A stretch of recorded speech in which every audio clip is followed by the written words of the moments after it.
Assassin is a nickname, or should I say the moniker? Yeah, you know I spit flames, just standing like a moniker. Gotta be the rawest rapper, and it's a jaw snapper. I ain't gotta run and hide, I'm not the one that laws after roam where I wanna roam. I could be up in your home when I pick up that chrome. You lucky it was that microphone.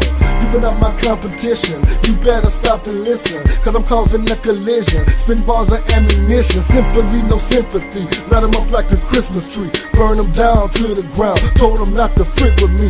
This is just the introduction, better duck and catch concussions. Get a grip, your throat, I'm clutching. Kill them off with no discussion. Gripping the mic like a torch, watching it burn, watching it scorch. Every verse I spit with force, and enough mics up in the source. Artists and arsonists, you dealing with a professional. Father, I have sinned, and this is my confessional. Lord, please forgive me, I need to change, but ain't no mercy in my veins. Burn these rappers, burn them with your flame. You fools should be ashamed. Lord, please forgive me, I need to change, but ain't no mercy in my veins. Burn these rappers, burn them with your flame.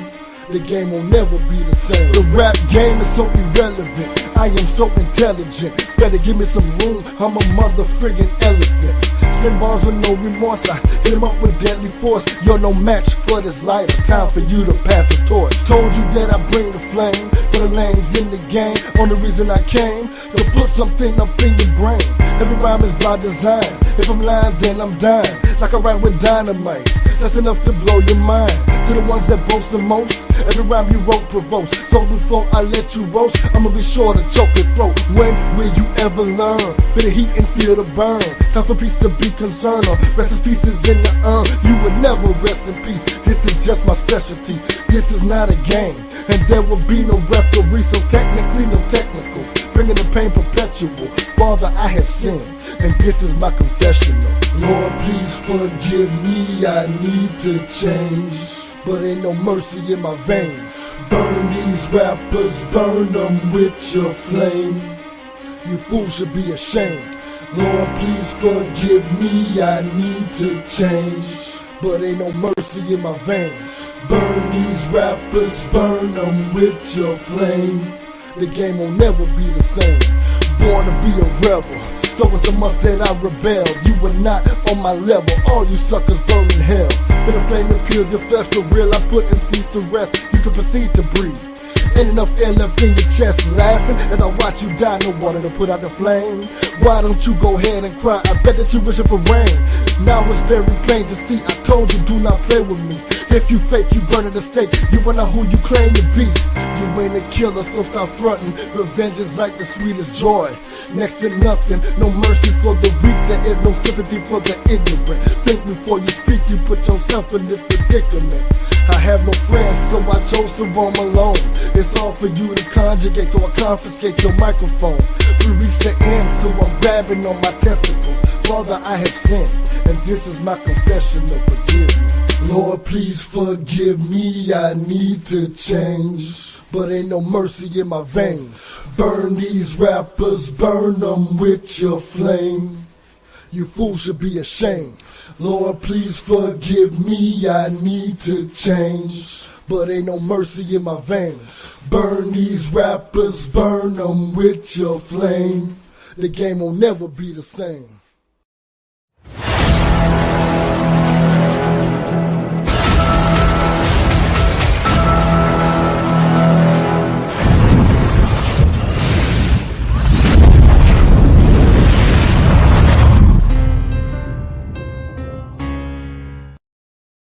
Do you really believe that garbage? It's not about a believing, it's a matter of fact. So you believe.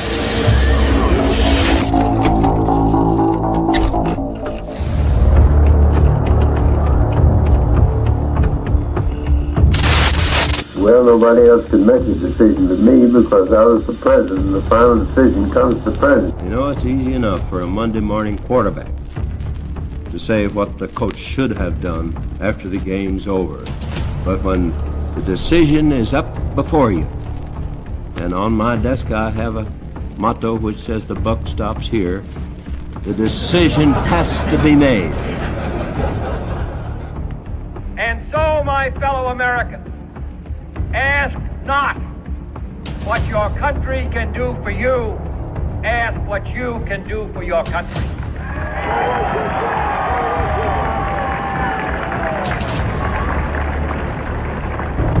And I want to say this to the television audience. I made my mistakes, but in all of my years of public life, I have never profited from public service. I've earned every cent. And in all of my years of public life, I have never obstructed justice. And I think, too, that I could say that in my years of public life, that I welcome this kind of examination, because people have got to know whether or not their president's a crook. Well, I'm not a crook. I've earned everything I've got. President? Yep. Mr. President, I want to raise an issue that I think you've been lurking out there for 2 or 3 weeks and casting specifically in national security terms. You already are the oldest president in history, and some of your staff say you retired after your most recent encounter with Mr. Mondale. I recall yet that President Kennedy had to go for days on end with very little sleep during the Cuba Missile Crisis. Is there any doubt in your mind that you would be able to function in such circumstances? Not at all, Mr. Truitt, and I want you to know that also I will not make age an issue of this campaign. I am not going to exploit for political purposes my opponent's youth and inexperience.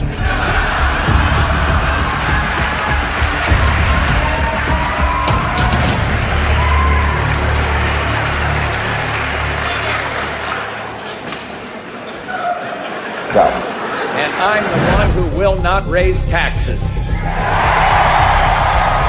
My opponent now says he'll raise them as a last resort or a third resort.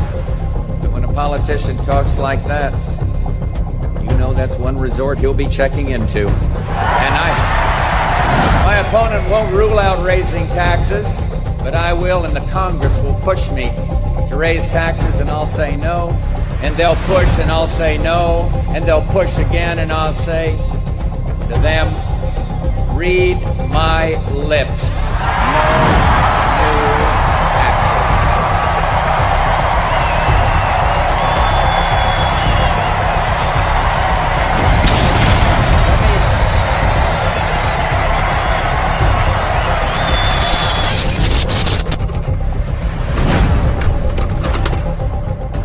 Oh shit. Here we go again. You're full of shit. All right, thank you. No, shush. Shush.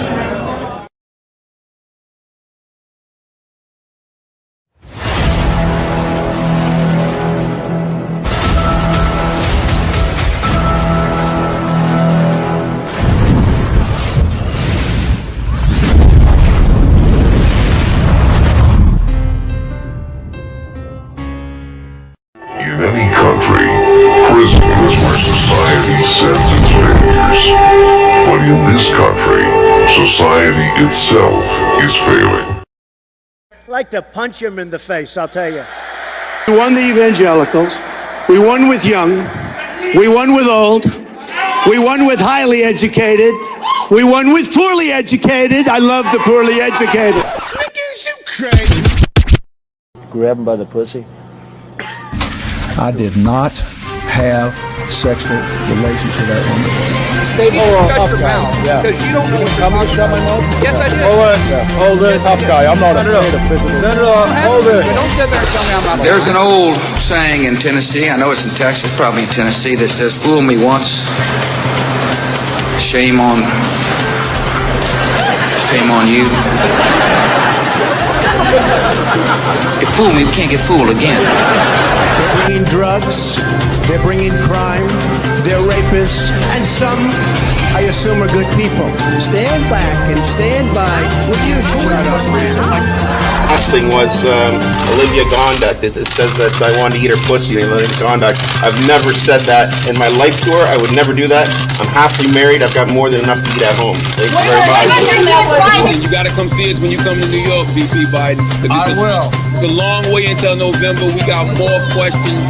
You got more questions, but I tell you, if you have a problem figuring out whether you're for me or Trump, then you ain't black. Okay. I could stand in the middle of Fifth Avenue and shoot somebody, and I wouldn't lose any voters, okay? It's like incredible. I went to an Ivy League school. I'm very highly educated. I know words. I have the best words. We now have a gun on every table. We're ready to start shooting. By the way, maybe you could inject some bleach in your arm, and that would take care of it. This is the same man. That was said sarcastically. That was... Even though they're trying to impeach the son of a bitch. Can you believe that? You believe that?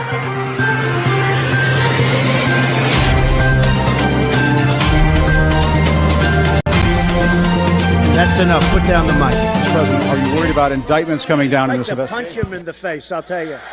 If I may ask Peter, one other ahead. question, are you worried? That's enough. That's enough. Mr. President, I was going to ask one of the I don't want reality. I'm asking the question, which one is better? That's exactly what it is. Got it on tape. What a stupid son of a bitch. I don't like words that hide the truth. I don't like words that conceal reality. I don't like euphemisms or euphemistic language. And American English is loaded with euphemisms because Americans have a lot of trouble dealing with reality. Americans have trouble facing the truth. So they invent a kind of a soft language to protect themselves from it. And it gets worse with every generation. For some reason, it just keeps getting worse. How stupid are these politicians to allow this to happen?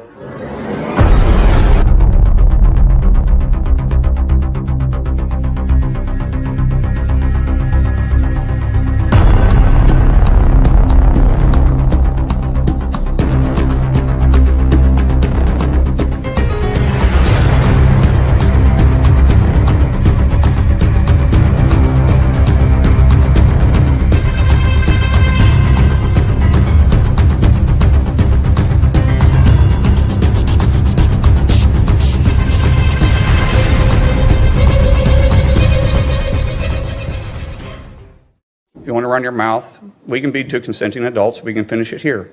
Okay, that's fine. Perfect. You want to do it now? I'd love to do it right now. Well, stand your butt up then. You stand your butt up. Oh, hold on. Big guy. Oh, stop it.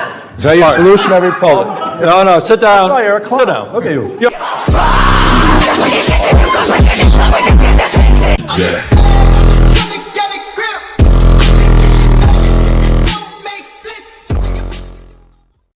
You're saying it's a falsehood, and they're giving Sean Spicer, our press secretary, gave alternative facts. Alternative facts. Alternative facts. Alternative facts.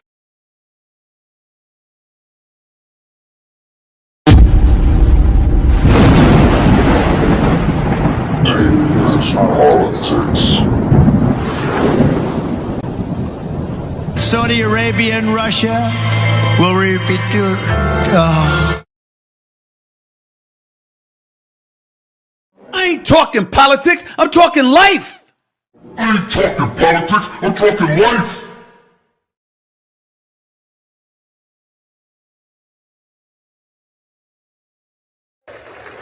First things first. In this lame duck session, Congress has to prevent a shutdown by funding the government. When he became the first president in the history of the United States to be indicted on criminal charges. Just a few moments into his weekly news conference, Minority Leader Mitch McConnell stopped talking mid-sentence and froze. Republican Representative Lauren Boebert of Colorado is apologizing for her behavior at a Denver theater last weekend. It happened at the family-friendly show Beetlejuice. Surveillance video shows Boebert vaping and behaving disruptively with her companion in the theater. They were escorted out. Boebert blamed her actions on her pending divorce. Can you tell me why so many people that support Donald Trump love conspiracy theories, including yourself? He seems to attract lots of conspiracy theorists. Well, let me tell you, you're a conspiracy theorist, and the left and the media spreads more conspiracy theories.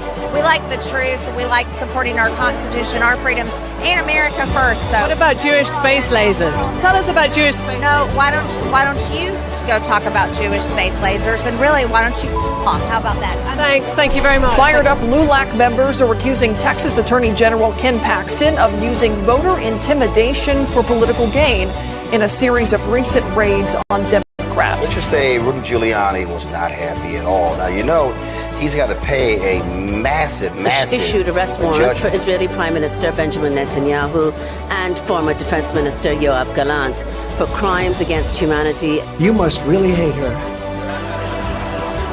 No, it's a shame. It's a shame. I just love you. No, that's why he's a great politician. That's why he's a great politician. on the black people is the millions of people that he's allowed to come in through the border. They're taking black jobs now. And it could be 18, it could be 19, and even 20 million people. They're taking black jobs, and they're taking Hispanic jobs, and you haven't seen it yet, but you're going to see something that's going to be the worst in our history. Some people have nicknamed Senator Katie Britt the TikTok trad wife for her performance at last week's Republican response, where she came off as a bit of a caricature of a 1960s housewife. We are just learning late tonight that former President Donald Trump is expected to surrender to police in Georgia. Are pointing at a man named Judd Blevins, who was among the crowd that chanted, "Jews will not replace us" that day, and now he is a city commissioner of Enid, Oklahoma. Donald Trump's statement weeks ago, and black folks found him relatable. He wasn't lying. He was telling the truth. 2 weeks ago, South Dakota Governor Kristi Noem was widely considered one of the top contenders to be Donald Trump's VP pick. But that all changed after the release of books that have drawn criticism. One about her killing a hunting dog. New details in Sean Diddy Combs' ongoing legal battle have been uncovered. The music mogul, who is currently in jail awaiting trial on federal charges of racketeering, sex trafficking, and prostitution, to which he's pled not guilty, is facing several sexual assault allegations from over 100 people. And now one of his accusers has been revealed to be Anna Kane, the ex-wife of NHL star Evander Kane, in which she accuses Diddy and others of plying her with drugs and sexually assaulting her in a New York City recording studio in 2003 when she was 17. Per TMZ, Combs has since denied her allegations. According to the documents, of the man who was shot dead at the Trump rally has refused to speak to Biden and says Donald Trump has not reached out to her. Helen Comparatore does not blame Biden for her husband's murder when he died trying to protect his wife and daughter moments before an attempted assassination. Helen says her husband wouldn't have wanted her to talk to him because of their political views, but regardless of her support for Trump, her family has not heard from him since the events unfolded. She said Kamala has one big advantage. I'm a better looking person than Kamala. No, I couldn't believe it. She said, I had never heard that one. A lot of towns don't want to talk about it because they're so embarrassed by it. In Springfield, they're eating the dogs, the people that came in. They're eating the cats. They're eating the pets of the people that live there. Mark Robinson has a Trump endorsement, is a conspiracy theorist, has espoused hate, is considered by many to be far more extreme than even the raft of right-wingers who come in under the sort of MAGA Trump era. He has compared gay Americans to, quote, maggots. He has quoted Hitler positively, including in the idea of racial pride in one's own race. That's a quote, a kind of supremacy quote. And he's made many other extreme, lying, hateful, and offensive statements. A longtime local elected official resigned after he's arrested on charges of accosting a minor. Ken Pletcher, who has served as Delta Township supervisor since 2008, resigned Tuesday. I have sinned against you, my Lord. And I would ask that your precious blood would wash and cleanse every stain until it is in the seas of God's forgetfulness. Thank you. Thank you.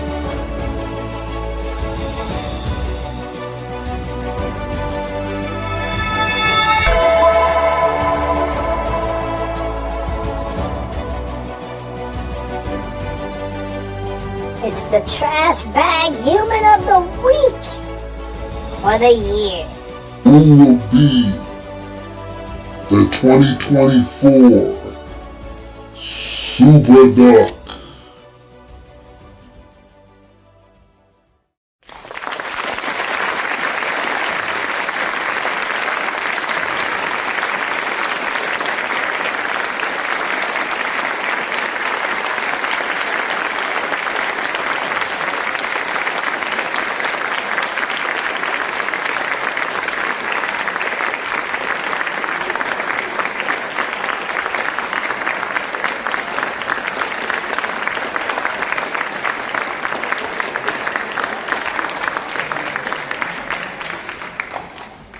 All right, here we go.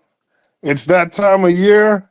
It is the annual Super Duck for 2024. I am Venkat, and I'm joined, as always, by the world's most dangerous political panel. On the panel today, we got Ricardo. What's going on, Ricardo? Hey, Venkat, doing quite well. Glad to be here, be a part of this whole production. All right, thanks, Ricardo. And of course, as always, the X on the black political prophet amongst all mortal men. We got MD20. What's going on, MD? Peace. What's going on? Hey, real quick, can I be heard? Yeah, you can be heard. Yeah, we hear you. Okay, all right, cool. Yeah, if I got any audio issues, yeah, just let me know. Hey, great retrospective like that. That was awesome. Yeah, I just had to show everything from where we at from the beginning to where we at right now. This made sense. All right, so tonight is a special, prestigious night. Tonight we're going to be voting on who is the Super Duck. Who is the Super Duck of the year 2024? The absolute worst piece of trash for the year of 2024. So this year we have five nominees. So let's take a look real quick before we get into certain profiles. First up as a nominee, of course, the duck of all ducks, Donald Trump. This is his second nomination, second year in a row, Donald J. Trump. And of course, once again, we have Elon Musk also making his second consecutive appearance on the Super Duck. Here's a debut, a very brand new Super Duck. We're talking about Joseph R. Biden. Mr. Joe Biden, welcome to the Super Duck alumni. Also keeping the Super Duck train going, we have Mark Robinson. Mark Robinson on the Super Duck. And last but not least, the number 5, P. Diddy Combs, Sean Combs. All right. So before we get in to the Super Duck, there are some honorable mentions that we would like to let's brainstorm. Like, out of the 5 Super Ducks that we have, I'm asking the panel outright, is there anyone that you would have liked to have seen on the Super Duck nomination? We'll start with Ricardo.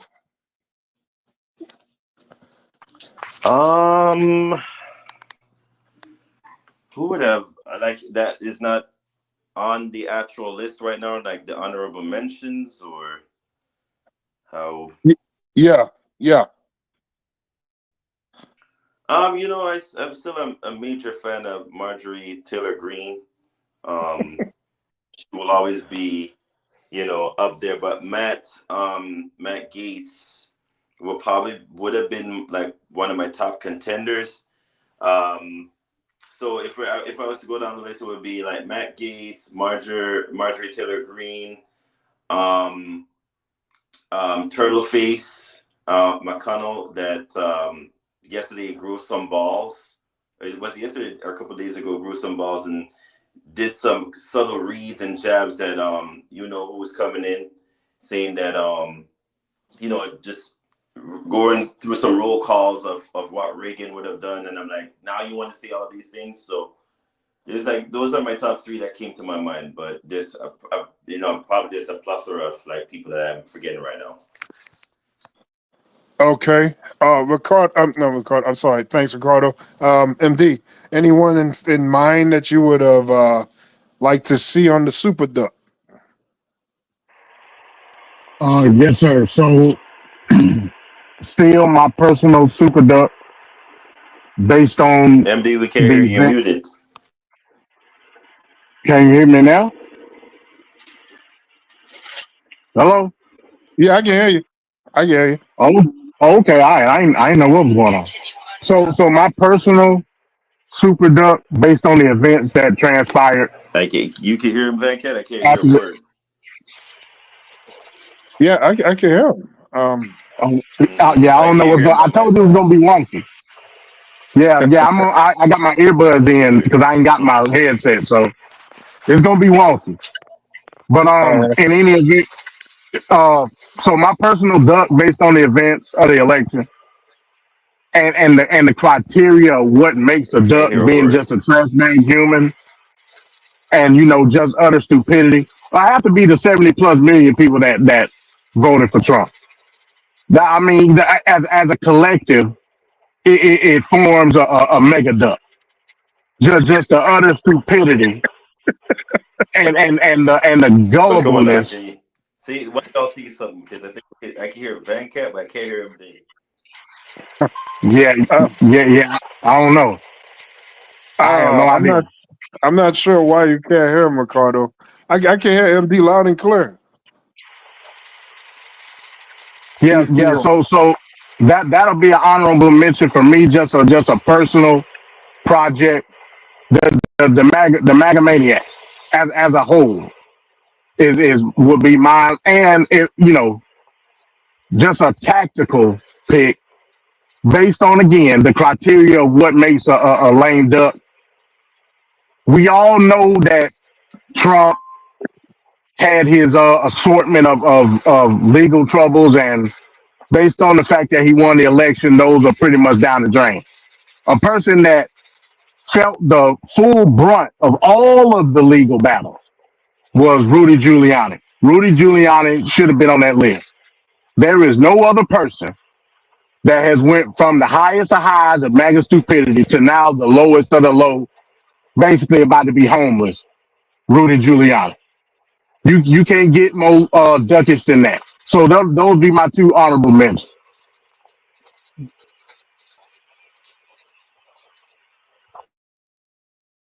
And do you hear me? Yeah, I can hear you. Oh, okay. We just lost Ricardo. I put him back on. Oh, okay. Yeah. I can't. Yeah. Oh, can you?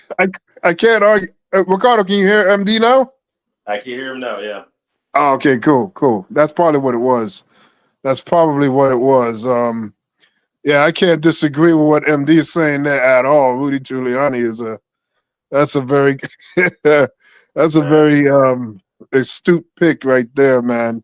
Um I would say like JD Vance would be an honorable mention.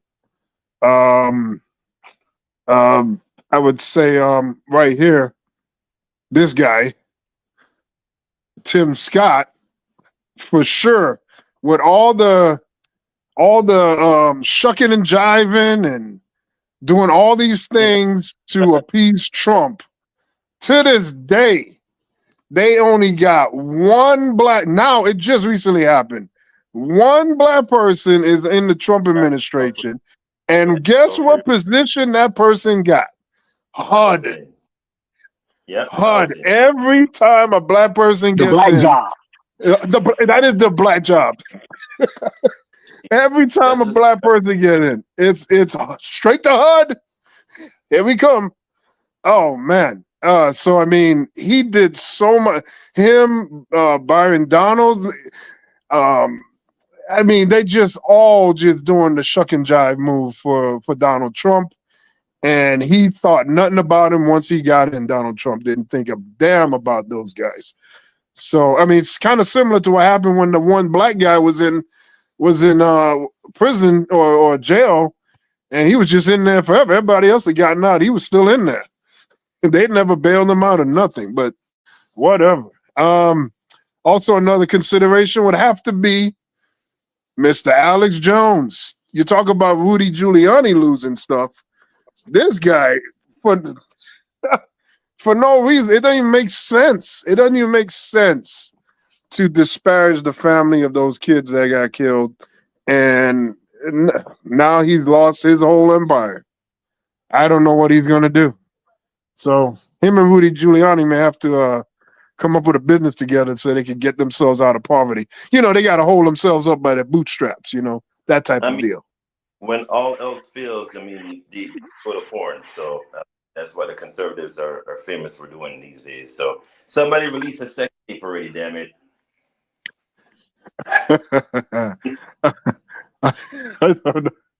I don't know. But one other thing I want to say here is I don't know if you guys notice Ben Shapiro, the problems Ben Shapiro has been having. He tried to go on his show and talk about, we know, the killing of the CEO to United Healthcare.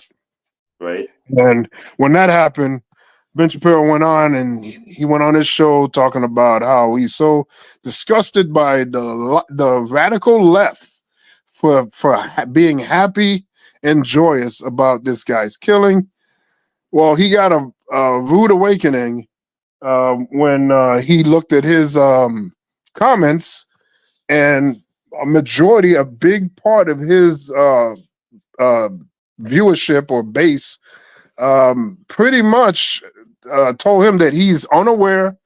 He is not in line with the average American person. And it's not just the left that is happy about the killing. So as we talk about this, let's just go into it real quick. What are our thoughts here about that topic as far as the killing of the CEO for United Healthcare? What's your thoughts here? Let's start with MD. First and foremost, again, legal. I got to pull it out. So here's the thing. The dude got charged with murder. He's a murderer. I don't care what your valor is as it pertains to the reason behind it. You're a murderer, right? Mm-hmm.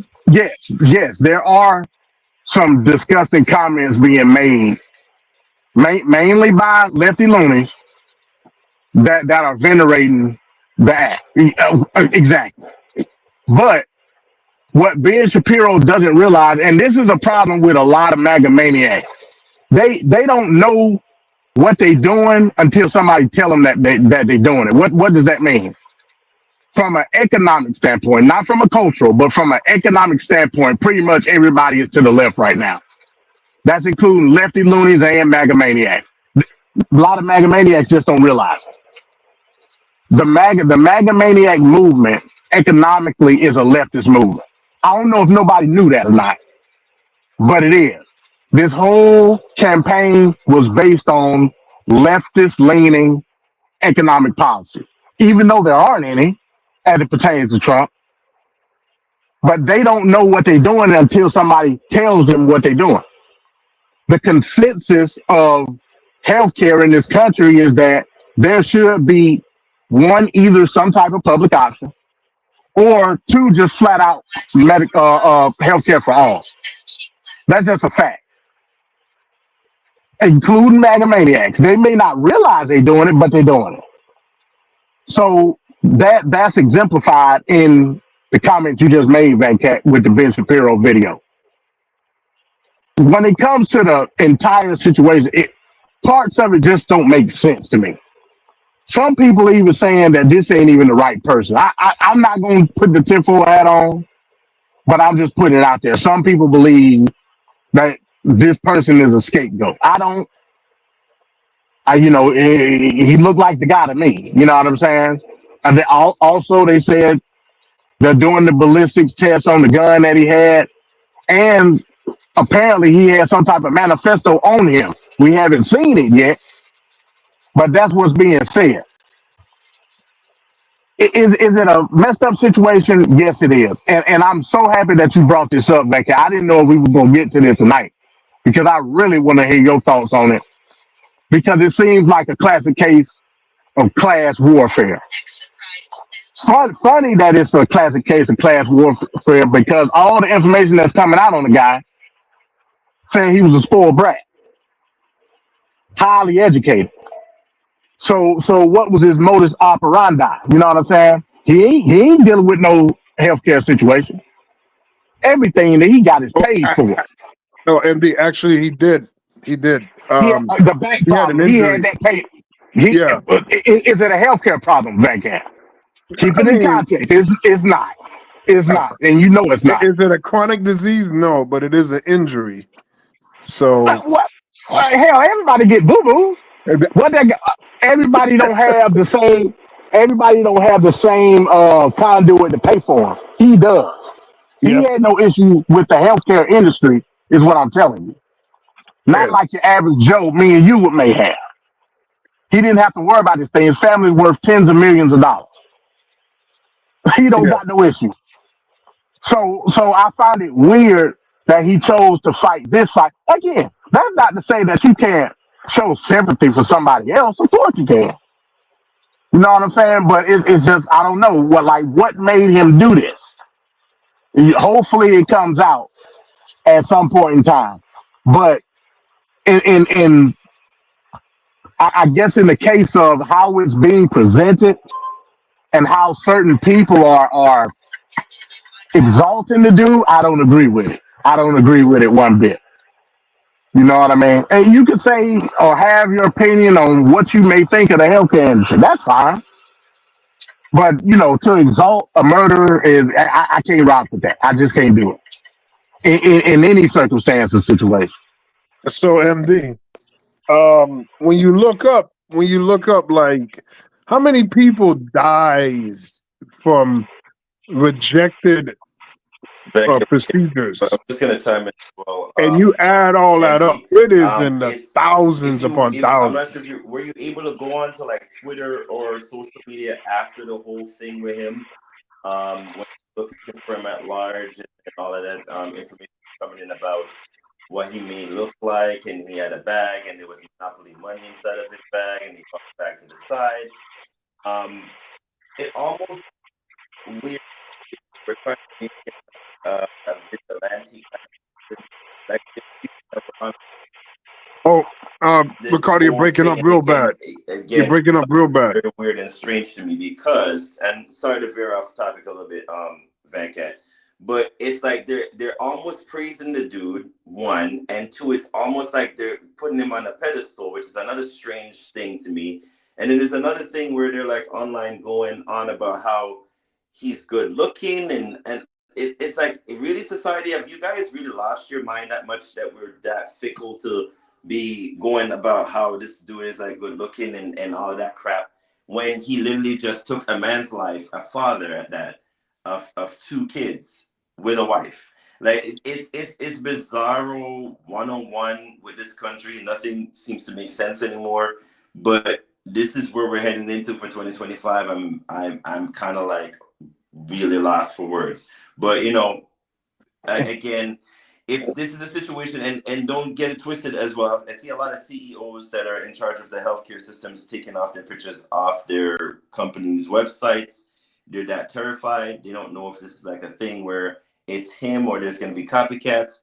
But again, like MD echoed in the beginning, maybe the healthcare industry needs to come up with a public option. It was always on the table, but the Republicans said no to it. So if there's ways to try to, assure the general public as for how to either appease us, because again, people in Congress or in government are getting free healthcare, but look at the regular folks that are on the low end. This might end up being, again, like MD mentioned, a classism thing where people are really now questioning the motives of why these CEOs are having high multi-million-dollar payoffs while everybody else is suffering. So it's like bizarre 101, but there's a lot to question here. But I digress. Yeah, for me, to answer MD, as far as like what my thought period is, I don't care about the guy getting killed. I don't. Straight up, because nobody utters a word with all these people that have died due to being denied for something they're paying in for all year long for multiple years. Then when they need it, they devise ways to cut them off and not pay them. Then it results in a death. There's thousands upon thousands of people every year dying because of denied procedures that these industries do. And that guy happened to be the CEO of the company that does it the most, more than any other company. So he got some buckshots in the ass. And at that point, now we're like, woe is me. But I just don't understand how when an aggressive action that can be seen and looked up and down, that has more weight than the subtle killing of thousands upon thousands of, let's be real, lower income or people that don't have money, because if they had money, it wouldn't have been an issue. And it just seems like one rich life is way more important than hundreds of thousands of other lives that live under the rich status. So I'm not putting him up on a pedestal as far as like, oh, he's handsome and oh, he's this and that. But the people on The View tried to discredit the actual act itself, meaning something. Like the guy died, he's going to jail, and then that's it, and nothing has happened. Well, it's funny that they said nothing happened because one of the insurance companies was trying to take away a benefit, and then that killing happened. And in less than 24 hours, they reversed course on that decision. Bad things happen all the time, but we just seem to be, as a country, okay when bad things happen to people of below means or that are not powerful. But this guy took some slugs in the ass, and we actually got people caping on this nigga. If he wouldn't have done what he did, if his company wouldn't have had the strategy that it did, lives would have been saved. A bad thing happened to him, I'm not gonna look here, man. When I get in my car and I start driving, the wind will dry my tears. I don't feel a goddamn thing for this guy. And to be fair, this is exactly the stuff I talk about. Like, you can't have a peaceful place and be good in life while simultaneously screwing over other living beings on the planet. So if you do something negative and then you get hit back again, I don't care. You started the whole thing. So he knew what he was doing. They knew the statistics of the death rate and all that other stuff that happened as a result of his policies. And somebody took it in their own hands. Do I want to see people going around like Mad Max times and doing that? No, I don't want to see that. But this is probably something that's going to come across the minds of the CEOs when they make certain decisions, because they're taking for granted the basic average American on a daily basis. There's got to be some repercussions somewhere. Okay, let me push back on that, because you said a lot there. So okay, for the longest, since I've been socializing with Venkat on this here digital space, I've called him a communist, a socialist, all that. He just confirmed it tonight, folks. Venkat is a Bolshevik. You can say you don't want to see people being slaughtered, but you don't mind if it happens. That's basically what you just said. It is what it is if it happens. You can't come on. You can't do that, Venkat. Come on, don't be a savage, man. You better than that. No, you better than that. And you brought up the anesthesia situation, right? That didn't happen because of this assassination. Those people that were insurers put pressure on that company, and they were just gonna outright drop their premium. That money put pressure on that insurance company to say, okay, we gonna fall back on that. That's what happened. So I've heard that rhetoric being put out there as well, like insurance companies are being scared now because they don't want to get shot in the face outside. Bro, these people got hundreds of millions of dollars. They're just high security. Nothing is gonna happen from a policy standpoint from this situation. Nothing. The way you fight it is in court and in Congress. That's the way you fight it. Until you can get the proper people in place to fight that fight, you're going to continue to lose loved ones. And we all probably have a story of somebody close to them, or at least on the second hand, being lost when we think they could have been saved. We all have that story. So I'm not disassociating myself from the situation. I'm not doing that. I'm saying going and shooting a CEO in the back is not going to help. This is not. And to think that that's a possibility is a Bolshevik attitude, and you're a Bolshevik back there, Comrade Bankhead.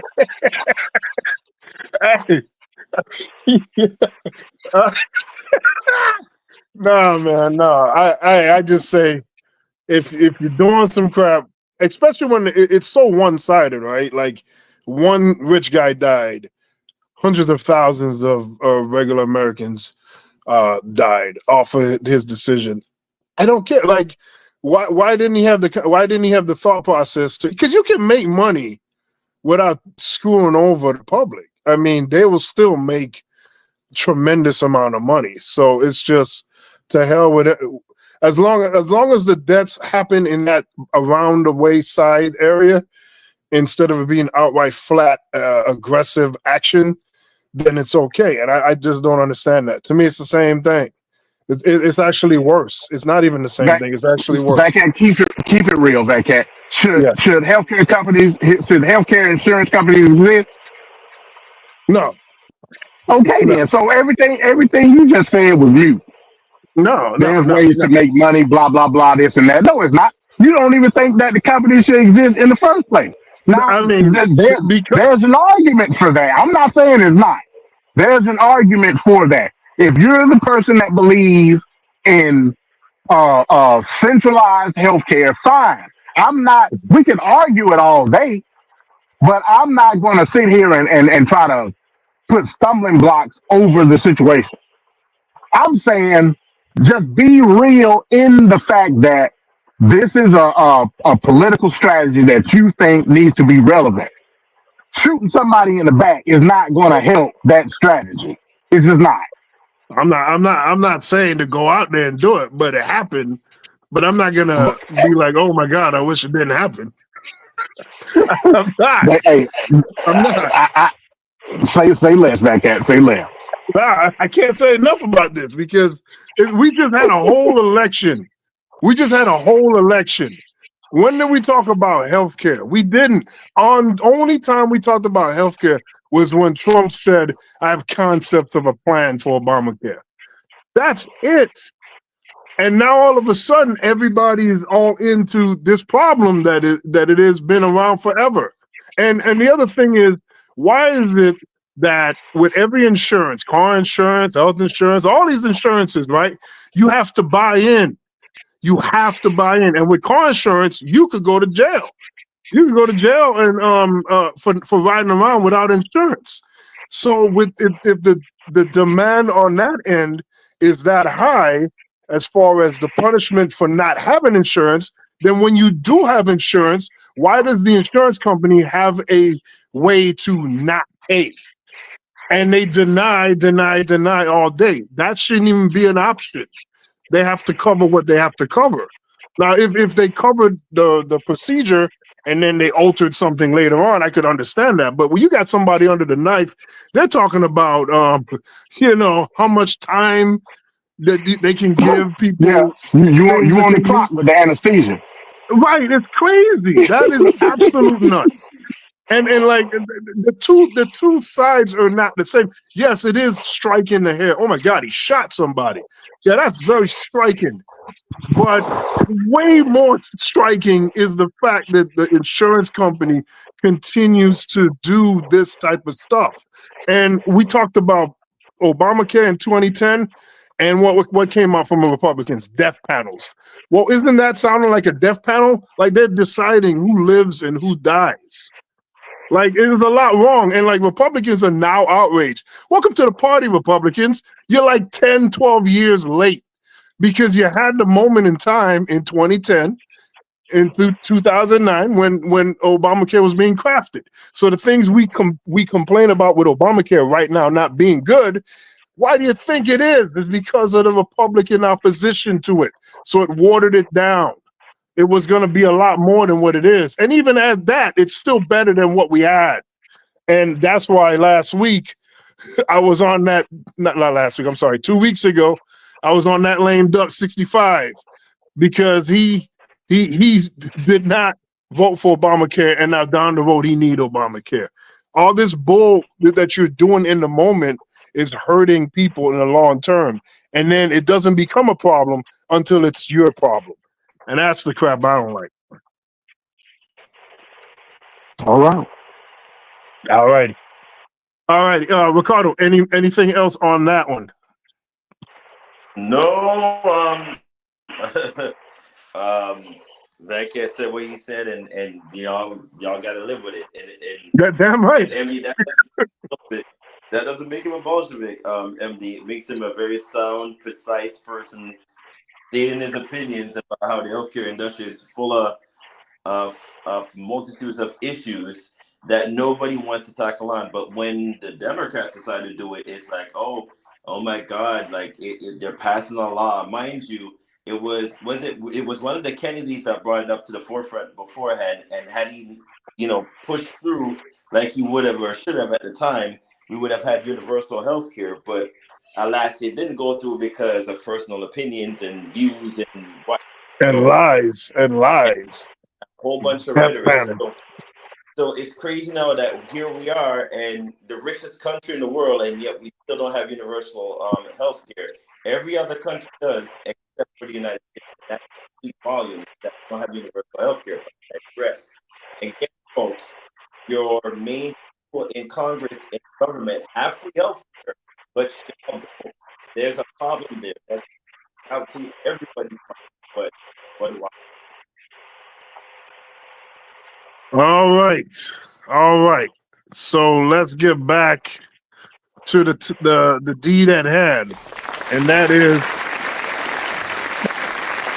2024 Super Duck. So with that being said, let's get into our first Super Duck profile. Let's go with Mr. Mark Robinson. We'll see you on the other end. The 2024 absolute worst piece of trash of the year. Super Duck nominee, Mark Robinson. Fantastic. How's everybody doing? Good. Very first thing we're going to do, as always, we're going to give thanks to our Lord and Savior, Jesus Christ. Are there reporters in this room somewhere? I can't see through the light. It's the mainstream media here. If you're here, I want you to hear this. Hear me. I don't care what you say about me. I don't care what you do in your newsroom. I don't care about your plans and your schemes to bring this nation down with your Democratic friends. Why? Because Jesus Christ is still on the throne. You may have your news cameras and your satellites and your 24-hour news, but Jesus Christ holds the world in his hands, and he holds me in it as well. And what he has for me, you cannot keep from coming true. It may not be the governor's mansion. It may not be any political seat, but you will not stop Jesus Christ's will in my life.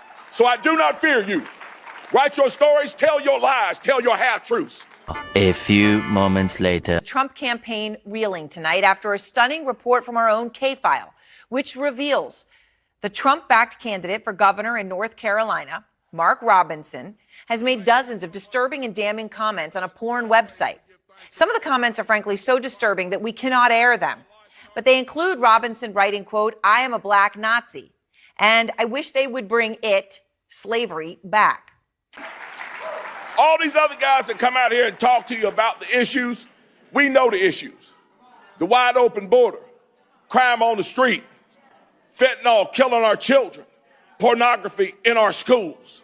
We know about the issues. Robinson also calling himself a, quote, perv while discussing his affinity for transgender pornography.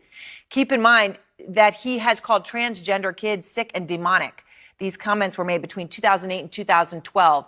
And at this hour, Robinson is defiant, refusing to step aside. Here's the fact. Robinson's Trump's guy.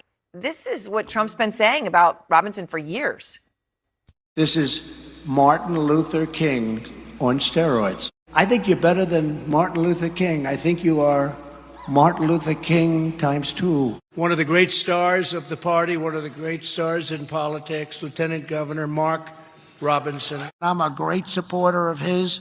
You're incredible, Lieutenant Governor Mark Robinson. This is a hot politician. He's a hot politician. Lieutenant Governor Mark Robinson. A real star, great guy. Friend of mine, Mark Robinson. Disturbing posts more than a decade ago on the message board of a pornographic website, and we traced them directly to Mark Robinson. Now, we did interview Robinson yesterday, and he categorically denies making these posts. I'll get to that in just one moment. But first, I want to walk people through just some of them. Take a look at this post right here. In one post, Robinson called himself a, quote, black Nazi. And when discussing then President Barack Obama in 2012, writing, quote, I'd take Hitler over any of the shit that's in Washington right now. It even goes beyond that. Another disturbing post, Robinson defended slavery, writing, quote, slavery is not that bad, and I wish they would bring back slavery. I would certainly buy a few. He also disparaged, as you mentioned, civil rights leader Martin Luther King Jr., using a slur to refer to him and calling him a, quote, commie bastard. All those comments and others you can read on CNN.com were made on the message board of a porn website called Nude Africa. And Wolf, in addition to those posts, he also expressed views on Nude Africa that sharply contradict his current policies as a socially conservative candidate for governor. For example, he has been vocally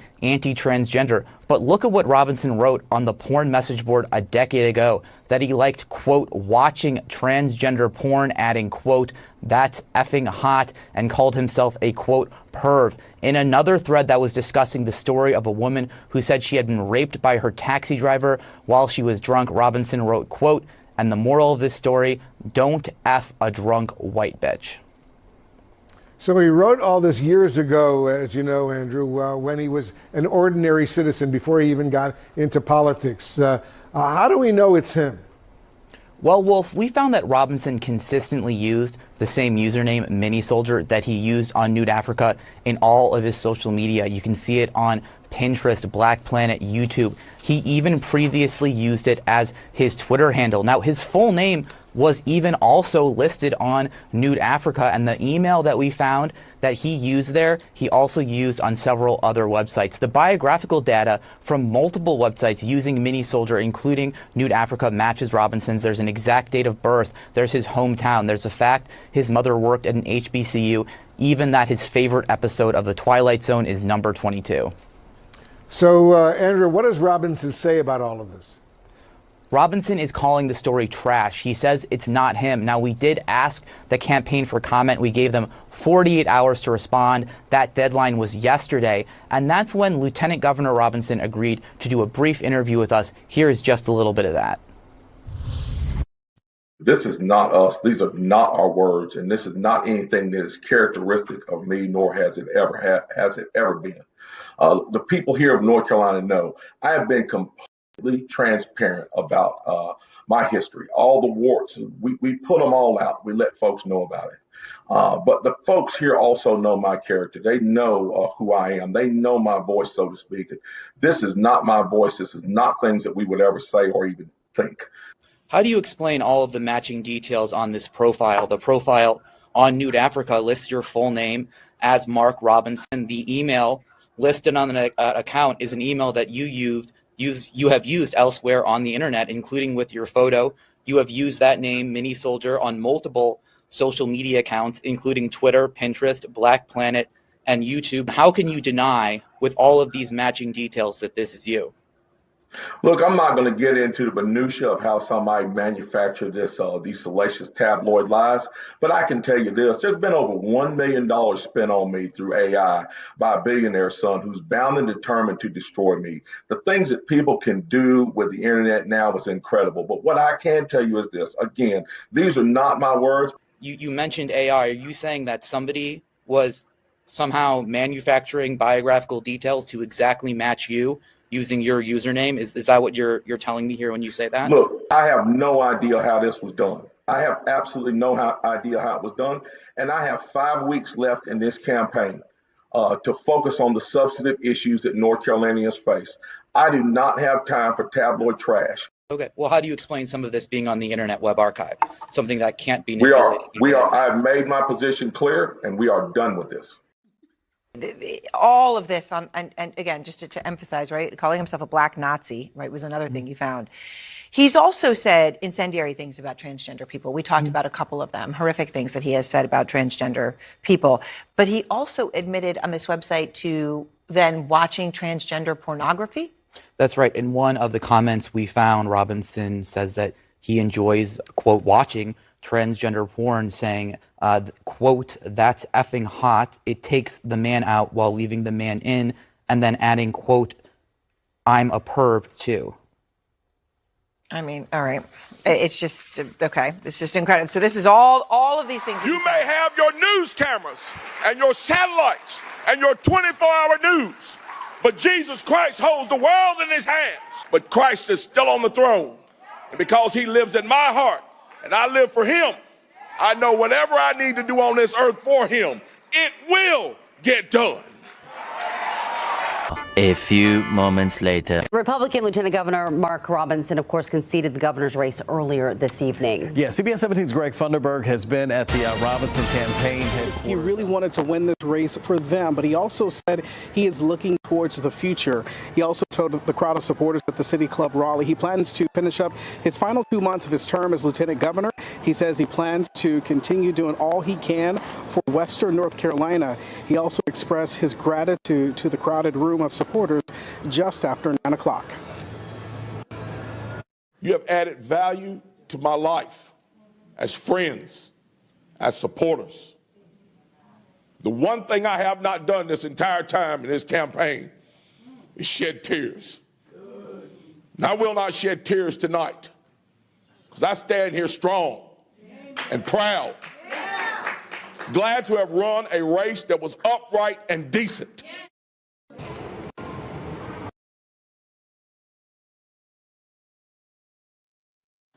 All right, there he is. There he is, one of the nominated candidates for the absolute worst piece of trash of the year, Super Duck nominee. Hey, MD, what do you think here about Mr. Mark Robinson? Yeah, so a lot of times with a lot of MAGA maniacs, they change their viewpoint or their ideology to suit what's best for the MAGA base, right? Mark Robinson didn't have to do that. That's who he is, and the records show it based on the stuff that he was doing online. It's hard, we think about like the Uncle Ruckus character and the quote unquote Uncle Tom and all of that. We look at it as a caricature almost. You know what I'm saying? It's real people out there that's like that. Now, I don't like the epithets of Uncle Tom and Coon and sellout because it's antithetical of what I believe in as an individualist. But do you mean MD a house nigger? Pretty much. Oh, okay. You know what I'm saying? Pretty much. But from a consensus standpoint, if you want an example, there you go. Some of these people, now I'm talking to black folks. Now this is a black conversation. Some people hate themselves so much in the basis of what the consensus is about black people. It's not who you are. It's about what other people believe black people to be as a whole. Some black people hate that idea of that group identity so much where they're willing to warp and reform and reshape themselves into something that hates their very own existence. That's a fact. And that's a problem with groupthink all on its own. Because it creates people like Mark Robinson. That nigga is crazy. So I'm crazy. And Mark Robinson is Trevor's favorite politician. Just putting it out there. Hey, Trevor, you might have to make that move to North Carolina, man, and see what you can get out of it in 2028. He need, but in any event, this shows you how crazy self-identification in a multi-form could be. He a perfect example, and and it's sad to see because behind closed doors, he looking at tranny porn and going to the sex shop and whacking off, eating pizza. So just be you. In that same order. Yeah. That's the sequence. So I don't need to know about Jesus. I don't need to know about what you feel about transgender. It's a non-starter in what North Carolinians need from a political standpoint. But because you placate to the culture war since before Trump, 25 years ago, because you placate to that idea, you formed yourself into a monstrosity. And here you are being nominated for the Super Dunk. That's all I got to say. All right. Thanks, MD. Ricardo, what are your thoughts here on Mr. Robinson's neighborhood? Well, clearly, Mr. Robinson's neighborhood is very filthy. Yeah, I don't even know where to begin. Like the last time when we started talking about him, I just love how these people who tend to go into this evangelical kind of stance of Jesus and this and love and God, and please stop it. Like it gets it and this is my problem with this whole notion of them going for the whole juggler of Christianity and all that crap. It after a while, you ain't thinking about Christianity when you're looking at tranny porn, and I don't know how that gets you off, sir, because there's nothing, but then again, I shouldn't say that. Everybody has their own particular kinks, and there's nothing wrong with him saying, he likes whatever he likes, because everybody has their own different preference in terms of whatever. But my God, sir, you get off transformer porn, it's a no for me. But that's me. But for him, I think that's a whole other conversation to be had.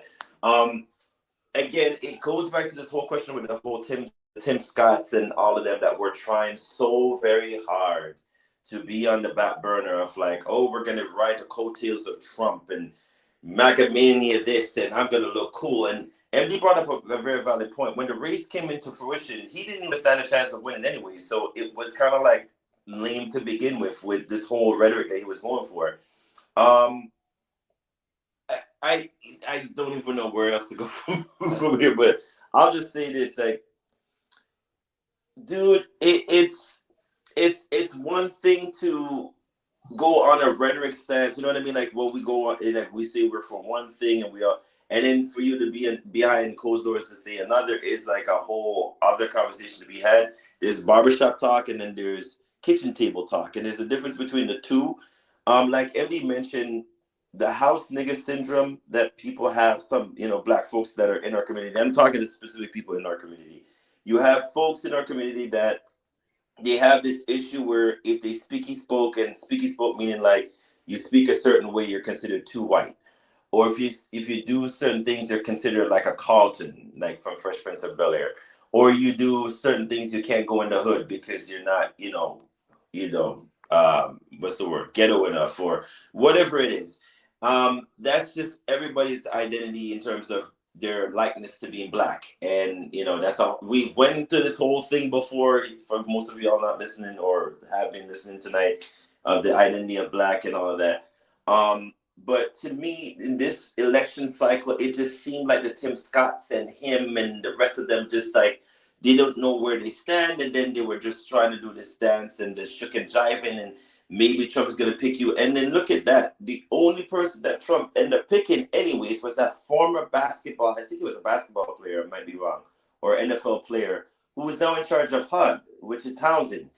That's the lowest you could think of, like, black people at this particular point in terms of black jobs. Like, wow, you couldn't put them in terms of like someone in the upper echelon of like, government. It's beholden. Again, folks, just be yourselves. It's all we can tell you to be. Like, kids, if you're out there, be your damn selves, because you're doing all of this in the God and the Christianity and Jesus to stand for, and you like, it's doing too much. It's just giving. I'm screaming on top of my lungs for no reason, and then, you know, when shit hits the fan, you're like, oh, woe is me. I'm not gonna sit here and cry because I lost again. You weren't gonna win to begin with, sir. But again, I digress. If you love your tranny porn, if you love talking about how, you know, an essayed victim is whatever, by all means, sir, you're entitled to your opinion. We're in a country that, you know, free speech is on the mantle of, you know, our Constitution. But my golly gosh, sir, really? Yeah, no, it's a no for me, MD. I'm sorry. Like, North Carolina, I don't know. How did he end up on the ticket? Is beyond me, but I digress. The election cycle is over. Hopefully we don't see you again. Maybe we might see you in some church kumbaya thingy. I don't know what else you could go into. Maybe that's what the stars might call you. Maybe Survivor. I don't know. Write a book. I don't know. I wouldn't be shocked if you do a porno at this point. Again, nothing shocks me again with these conservative evangelicals, wannabe Tea Party MAGA maniacs rolled up into one sequence. It's getting stale now. Give me something shocking, like maybe y'all could shoot to the moon and discover planet X or 10 or whatever it is. That might surprise me, but none of this surprises me anymore because it's all the same bullcrap over and over again. I digress. All right. So here we go. We have our first entry here, Super Duck nominee, Mark Robinson. Mark Robinson is the first out of 5. So let's keep it going. And we're going to look at the next nominee for Super Duck. And that nominee is Mr. Joseph Biden. Good old Uncle Joe. How could he be on there? What could he have done? Let's take a look at Uncle Joe, Super Duck nominee, the second Super Duck nominee we have for tonight. And we'll be back on the other end. The 2024 absolute worst piece of trash of the year. Super Duck nominee, Joe Biden.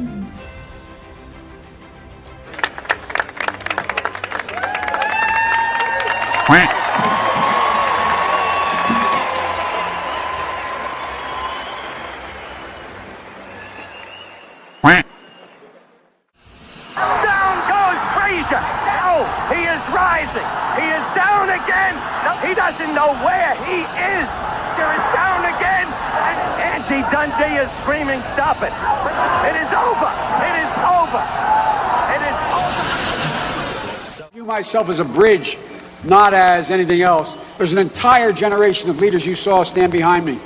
They are the future of this country. The New York Times reports that he's also considering pledging to serve only one term. Quote, framing Mr. Biden's 2020 campaign as a one-time rescue mission for a beleaguered country. He's also questioned, whether this type of thing or serving one term is the right thing to do. He's going to run for one term.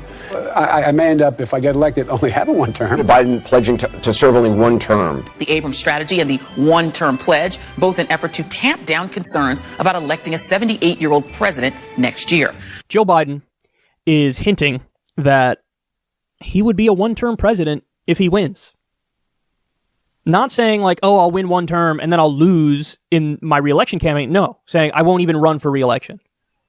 Former Vice President Joe Biden ends 2019 in the best place he has been in the 2020 presidential race since, well, he got into the 2020 presidential race. His poll numbers are improving, both nationally and in early voting states. And so is his once woeful fundraising. All of which makes it very weird that Politico reported this in early December. Quote, according to 4 people who regularly talk to Biden, all of whom asked for anonymity to discuss internal campaign matters, it is virtually inconceivable that he will run for re-election in 2024 when he would be the first octogenarian president. And the report went on this way.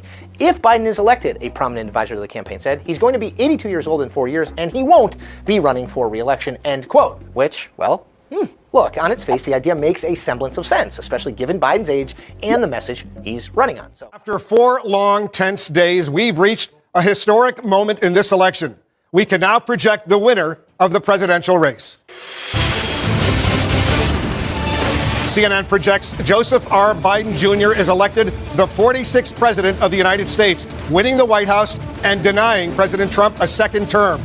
With this victory, Kamala Harris is set to become the first woman and the first person of color to be the vice president. On November 8th, the U.S. will hold 475 separate federal elections. The results will determine who controls these, the 2 houses of Congress. After the 2020 election, Democrats controlled the House of Representatives and the Senate, as well as the presidency, the 3 bodies that have to align if you want to make new laws. And they did. But even when government is split between the parties, each one of these bodies still holds tremendous power on its own. So the importance of what this picture looks like can't be overstated. And each one of these 3 outcomes contains a very different story about the next 2 years in the U.S. Don't forget to vote. How are you feeling about tomorrow, sir? Well, I'm optimistic, but I'm always optimistic. The Democrats win the House? I think it's going to be tough, but I think we can. I think we'll win the Senate, and I think the House is tougher.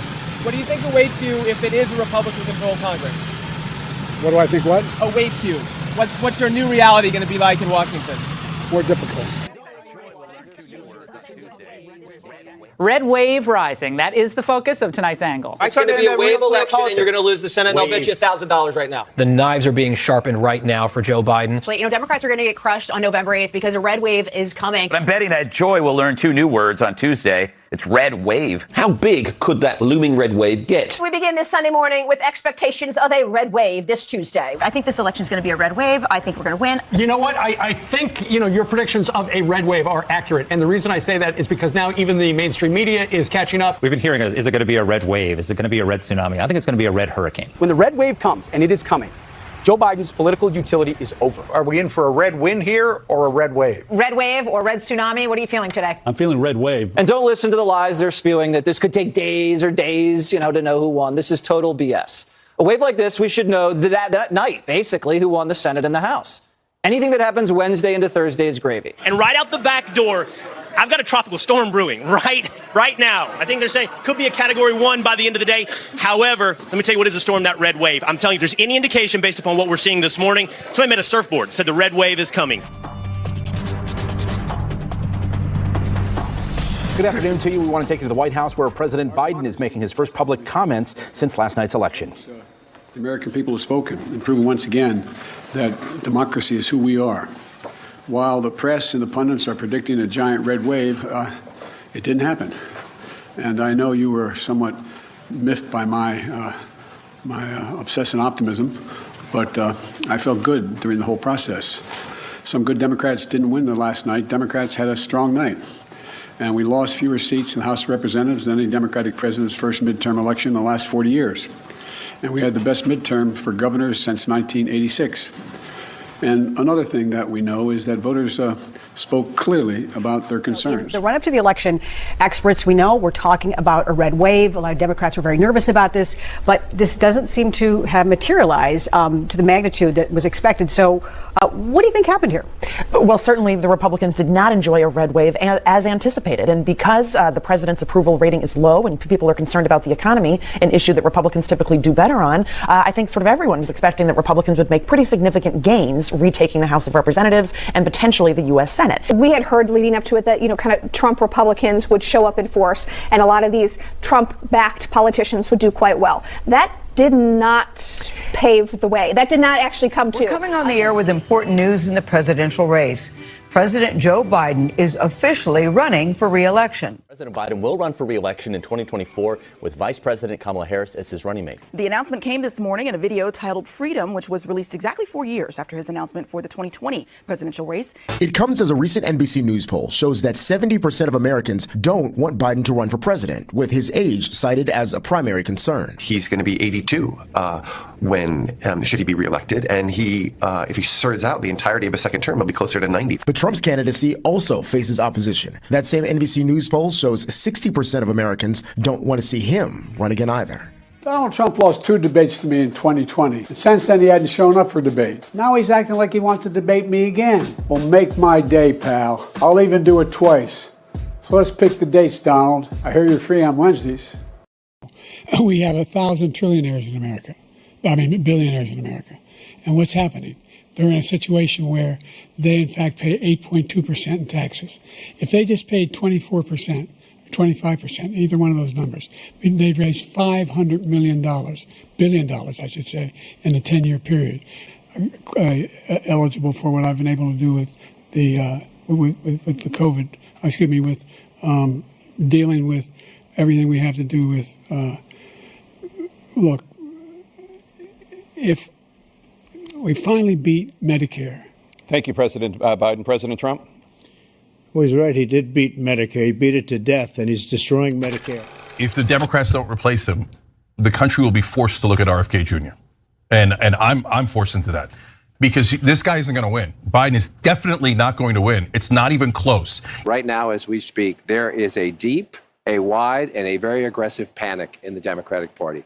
It started minutes into the debate, and it continues right now. If anybody in America thinks that was even close to being an okay debate by Joe Biden, I'm living in a parallel universe.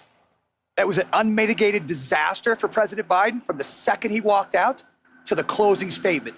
And I think there's a lot of people who are going to want to see him consider taking a different course now. I am not confident that that is the man to take him on. You cannot tell me democracy is on the line and then give that performance tonight. If based on that in 18 weeks, Donald Trump will be the president-elect. It's over. It's totally over. Joe Biden didn't pick up a single voter there. He lost millions of votes there. He looked ancient. He sounded ancient. He looked incredibly weak. Now, is he actually weak? No, he's old. There's nothing he can do about it. He's 81 and he looks honestly 101. Pressure is mounting for President Biden to step aside and end his bid for re-election as the president recovers from COVID. Sources close to Biden are saying reality is setting in. Do you think there's any Democrat who could defeat Donald Trump other than you? Probably 50 of them. You do believe that there are? I'm not the only one to defeat it, but I will defeat it. Who else do you think could defeat Donald Trump, Mr. President?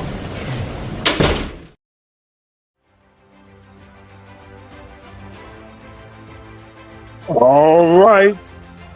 There we go. Once again, another link in the chain of the absolute worst piece of trash of the year. And this one up is Mr. Joe Biden. Uncle Joe. Joey. Well, here we go. Super Duck nominee. MD, what do you think about Mr. Joe Biden here? Oh, go to Ricardo. He ain't went first yet. Is Ricardo there? Ricardo, you there? Yes, sir. Yeah. Right, go to Ricardo first. All right, so we'll go to Ricardo. All right. First things first. Uncle Joe. What can we say? All right. So there's a number of things that goes into him being the lame duck and why he's on here in the top 5. Now, we first and foremost we got to thank him because coming out of the pandemic, which was probably the most unprecedented, world event we've ever had in our lifetime. I don't know what else would have been more strange other than probably like Colorado, maybe in the 90s. But he came through, didn't want to run the first time on account of when Donald Trump was coming in, he lost his son, Bo. And we understood that because it was cancer, it was draining on him. That was I think it was his eldest child, decorated, military veteran. So it was a lot. So then, his party urged him, begged him, say, come in, Joe. Now's the time. Donald Trump is an how do you say that word? Existential threat to society. Existential threat to democracy or something to that effect. He said, no, I'm not going to do it. Donald Trump ended up winning, and we all know how that turned out. So then, after the pandemic came in, America spoke, and we voted him into power, and we knew, all of us knew, whether or not we wanted to think about it, that he was getting up there in age, because Joe is a veteran. He's been in politics for a long period of time. Now, has he have a clean slate in politics? There's a number of issues with Joe, but for the most part, we remember him as Vice President to President Obama, and then we kind of have an idea, an inclination of how he works, with both sides of the aisle. So we give him a pass. Push forward to now. The economy is a certain way. The perception of how it looks like to certain people is a certain way. And then all of a sudden, there's a ruckus. One of the things that bothered me about this election cycle with him, in general, is that the Democratic Party knew going into this that it was going to be a epic bloodbath, because, at this point, Donald Trump is going for the cylinder. He is literally, this is his last chance of power. He got the taste of politics. It was a fluke. And somehow when he got the taste of it, he loved it. It's kind of like one of those things where it's like, once people get power, absolute power corrupts absolutely. So again, he, got a taste of it. So he literally ran, and he was running on all cylinders blazing. And it was one of those things where I felt like Joe, had he prepared himself, and they kept telling him to prepare for this the debate with Donald Trump. No, I got this. Donald Trump is a certain way. Literally went, and we all saw how that debate went with Donald Trump, and we all gasped for air. We knew at that particular moment that there was no way Joe was going to win. Now, the other issue with Joe this election cycle was that Joe was nowhere to be seen in certain, instances. It was like he was hiding, or he wasn't, prepared for certain things, or he won't do interviews, which typical presidents during certain cycles would do. He didn't want to speak to Fox News. He didn't want to speak to even the liberal media. And it was like, okay, so what's the reason why he's not doing it? They came up with a whole bunch of excuses, just like after the debate. They said he had COVID, which, again, I don't know how COVID could make you perform terrible when you literally was just babbling, and it was speaky spoke, and it was just all over the place and rambling. The Democratic Party, which is his party, has a lot to be blamed for in this. They all stood back. They all sat there and all thought to themselves, okay, maybe he could win. No, he's old. He's like literally up there in age. So I hate to be that person to bring up ageism here, but no president has literally surpassed that, pedestal. I think the closest person we came to was probably Reagan, when he was like beginning to lose his what you call it? What's the word we're looking for here? Where your brain doesn't start working a certain way, and then it was the wife that took over. Cognitive decline. Yes, there we go. So it was Reagan that we saw that with, and as much as they tried to act like Reagan was doing something, he really was on the complete downturn at particular instances. So it was really his wife that was pulling the puppet show there. But Joe really should have literally left the race a long time if he knew. And the other issue I had with Joe was that he knew he was going to run for one term. He didn't want to do the second term. And so my biggest beef with him was, if you knew that was the case, and I always say this to people out loud as well, when you're in a job anywhere, don't say what it is that you're planning to do it, because then once you say something and you don't follow through, it's kind of like you're giving, biscuit crumbs or whatnot to something that you knew, you know what I mean? Like you shouldn't want to partake in, but then, why tell people out loud? Just keep that to yourself. But he literally knew he was going to run for one term, and then after a sudden he changed his tune and then said, no, I'm going to run again. Joe, you can't do that. It's like, once you said you're not going to run, you should have said, all right, guys, once we almost hit that pedestal of the election cycle coming in, I'm going to slowly take the back burner, and maybe you guys need to do the Democratic, what's the word? I'm losing my thought process here. Where we pick or select the Democratic contender. The primary? The primaries. They should have. That's what the Democratic Party should have said. All right, then we should just do a primary count. Probably push Kamala. The delegates. Have them. Right, have them in a round table and let us all see a debate. Put Kamala somewhere, prep her, and then at that instance, make America make that choice. and then from there we would have been fine. I think they waited until the very last minute when Pelosi and the rest of them were like, okay, well, Joe, we're going to tell you this, and it's in all due respect, we appreciate your efforts and all that, but gracefully step out. Now would be the time. They waited way too long when it ended up being the summer for them to shock the whole entire nation, because this was the first time we've ever seen this in history, where he literally said, "I'm going to step aside and bow out." You should have done that way earlier, Joe. Had you done that, it wouldn't have looked so bad on your legacy. But now you bowed out late, then you push the vice president, which was Kamala, into the picture. We kind of had, bits and pieces of what she was doing, and the country got confused with that whole thing. And then the rhetoric from the other side didn't help her case. So then it was like spending billions of dollars that didn't amount to anything on election night, when all our mouths drops to the floor. In all, the Democrats, Joe, his advisors, everyone in his camp should have been blamed for this, because it could have gone the opposite way. It didn't. And so now we're wheeling from the repercussions of what we saw when all of that, bull crap happened. And so now we're like trying to bend. We now have to wait another 4 more years to then pick up the pieces from all this nonsense that, came about. And in all fairness to Joe, maybe, and I'll say this because I didn't like the way it was handled with him in terms of how the Democratic Party did with him, but he should have also been the one to have the foresight of saying, hey, I'm a little bit too old for this, guys. I don't have the push and the drive to do this anymore. So I'm telling you, I'm going to gracefully step out. There was investigations, and he knew it was going to be coming from the other side regarding, his son, Hunter, and all of this. So all that wrapped up in one, only to then come about to then pardon his son. And then now he sits back, and now they're all mad at him, saying, now you're going to wait. You have literally a couple weeks left before, Joe, before Agent Orange 45 comes in.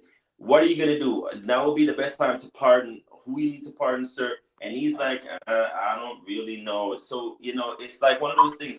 You didn't deserve to be on the list, Joe, because what are you doing in your final days as president? Are you just going to pardon your son and that's it? Like, you could now blaze everything, cylinders blazing, go. What else do you have to lose, sir, at this point? Literally pardon who you need to pardon. If you need to cancel student loans, do it, and then make them fix it afterwards. They're going to do what they're going to do when they're coming in. So why not just go out blazing? I literally say this for the and MD might hate me.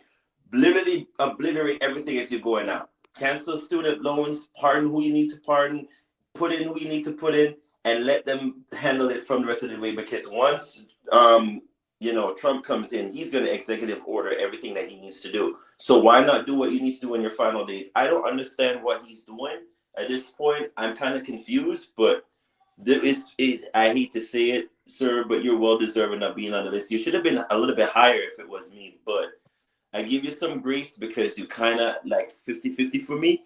But all in all, I blame your party, I blame you, and I blame your advisors, and perhaps maybe your family for letting you stick it out this long when you knew you only wanted to be a one-term president.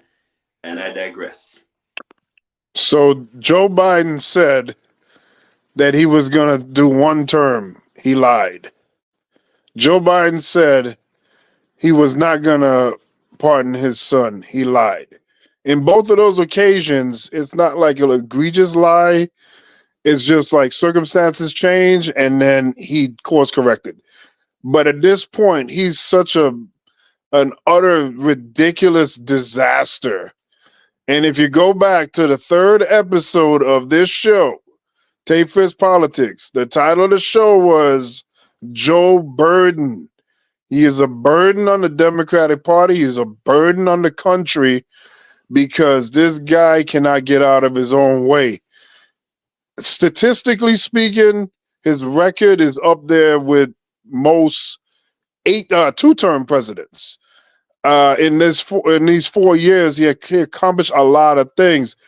There is a lot more that needed to be done, but for what he got accomplished, all the blunders since 2022, to his decision since 2022 to decide when he saw that there was no red wave. The moment he saw that, he took that as, the people get where I'm coming from and the people on my side and blah, blah, blah. And he made it about him. And that's where the problem started. Joe Biden has shown himself to have an ego and to just be dumb, bullheaded at times.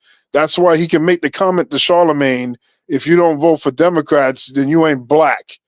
You know, that didn't like, oh my God, that was a mistake. That is how he thinks. He believes a certain way and he thinks a certain way. And this election cycle definitely showed how much of an egotistical dumbass he is. I can praise him for certain things that he did, but I can also scowl him for the other things that, quite frankly, cost the election, cost the country the momentum that it needed to continue to go on to really build itself up. And now we're going to regress, all because of one little old frail man that decided, oh, Donald Trump has all these court cases on him. Donald Trump has all these problems. He is like the worst candidate you could possibly have. He's been running now for 10 years. So it's like he has no positive upside. But then you turn around and you lose to him. You made a disgrace of yourself by the debate. And then when everything turned into a dumpster fire and there was nothing left to be destroyed, you shoved Kamala Harris out there and said, oh, go ahead, you got 3 months. And that's just bullcrap. Like, that made his legacy even worse, because in 2022, Democrats should have been running to be presidents. Different, fresh faces should have been putting themselves out there, getting people to know them, having the advantage of building up a coalition. And that never happened. He snatched all of that away from young Democrats so that his old ass could indulge in a second term. And he figured, I don't have to do much because this guy Trump is so toxic and bad. A rat could beat this guy. And that's what it was. Once he saw the red wave didn't go through, his head got big. Once he saw Trump entered the race, his head got bigger. And then his body just said, and buckled from the knees, and that was it. His ass was through. And he just looks bad now because he's the new George H.W. Bush, Daddy Bush, where he's like, read my lips, no new taxes. As soon as he sat in that desk, he immediately realized you gotta bring in taxes because Ronald Reagan freaked the country up so bad. So this is his legacy now too. Well, I'm not doing a second term. He did a second term. I'm not pardoning my son. He pardoned his son. And which, by the way, I don't all the way blame him for doing that, because it's true. I mean, you got a guy that's coming in here that's looking to exact revenge and harm to your son. Now, if somebody else would have came in like Doug Christie or whoever on the Republican side, he would have just been in jail, and that's fine. I don't think he would have pardoned him then, but whatever, that doesn't even matter. The only thing is the optics don't look good, and Joe Biden's a dumbass. So now we'll go to MD. No, just to add to another point, maybe he should have kept quiet about the whole pardon thing about Hunter to begin with. He didn't have to say anything to begin with. When he was asked, he could have kept quiet. I'm not going to. But that's the thing. But that's the thing, Ricardo. That is in itself political too, because he's saying that to make himself look like fresh and clean. Look at me. I'm not corrupt. You know, that's what he was doing. He was using that as a political tool, which is even more trash bag stuff. Like, none of that stuff went his way. He's like a bumbling, fumbling, the fourth member of the Three Stooges. He just looked stupid doing it. So, yeah, he freaked up. You freaked up, man. He went from being one of the best presidents in modern history to now he's going to be in limbo of like, where does he fall now? And I think it'll probably be many, many years for historians to, like 20, 40, 50 years they're going to look back at it and they may be forgiven at that point. But right now, he looks like a dumbass, and he destroyed the Democratic Party. Right now, the party is soulless. Who's the leader of the Democrats? It's not Kamala Harris. Her career is done. Nope. It's not. It's nobody. Who is the leader? I mean, even Gavin Newsom, I don't think he can come up in this situation right now. I don't know who's the leader, and we didn't get a chance to figure that out because we didn't have the primary we were supposed to have 2 years ago. And that's the problem. That primary happened, you would have had multiple strong candidates, to be honest. And Donald Trump wouldn't have won, but whatever. All right, MD, your thoughts on Mr. Joe Biden? Yeah, so I'm conflicted on this particular duck because I agree with everything that everybody has presented. Especially with Ricardo. I think he brushed over what the main issue is for me. When it comes to Joe Biden, yes, he does a lot of egotistical things. I wholeheartedly agree with that. But from a structural standpoint, when it comes to the Democrats, Joe Biden is really not controlling anything. The main culprit for the reason behind them losing this presidential election is the DNC itself. And a host of others that have, I guess you would say, governmental control over the DNC when it comes to the structure of it. People like Majority Whip, well, not Majority, but Democratic Whip, Clyburn, Nancy Pelosi, these people. Now, this is my speculation. I think at some point in time, if Biden does a post-presidential interview or anything like that, I believe it's going to be revealed that he himself did not choose to stay as the candidate for this cycle. I don't think he chose that. I think it was chosen for him. Evidence of that, the DNC choosing not to hold primary debates, choosing not to list other primary candidates, so on and so forth.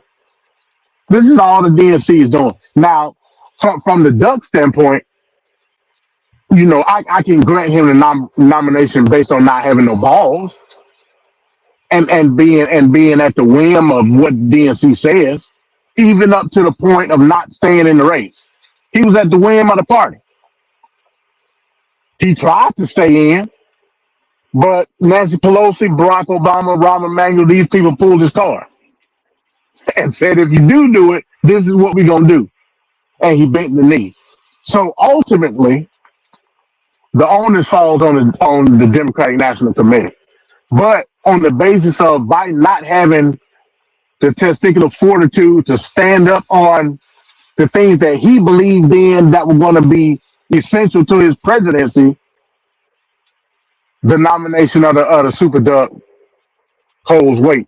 Even going back to the beginning of his presidency with Build Back Better, he bitched out under the whim of Joe Manchin and Kyrsten Sinema. Yep. And didn't fight back, didn't hold bully pulpit to oust these people from the Democratic Party. He didn't do it. Why?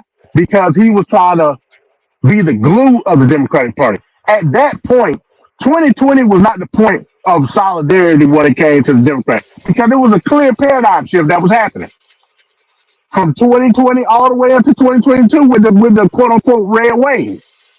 There was clearly a paradigm shift of what people perceived was going on from especially from an economic standpoint. You had the advantage, and you chose to cower under pressure of a couple of Democrats because you did not want to break the foundation or crack the foundation of what you believe the Democrats were at that particular time. So as far as the Overton window, you looked at it close very slow over the span of a 2-year period. You did that.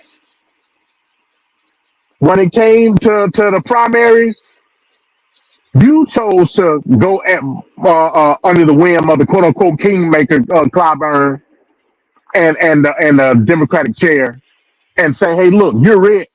We got this. It's an easy breeze. Nobody's gonna be able to beat you, so we just not gonna run anybody. And you went for it, hook, line, and sinker. I don't believe that was your choice. I don't believe that was your choice at all.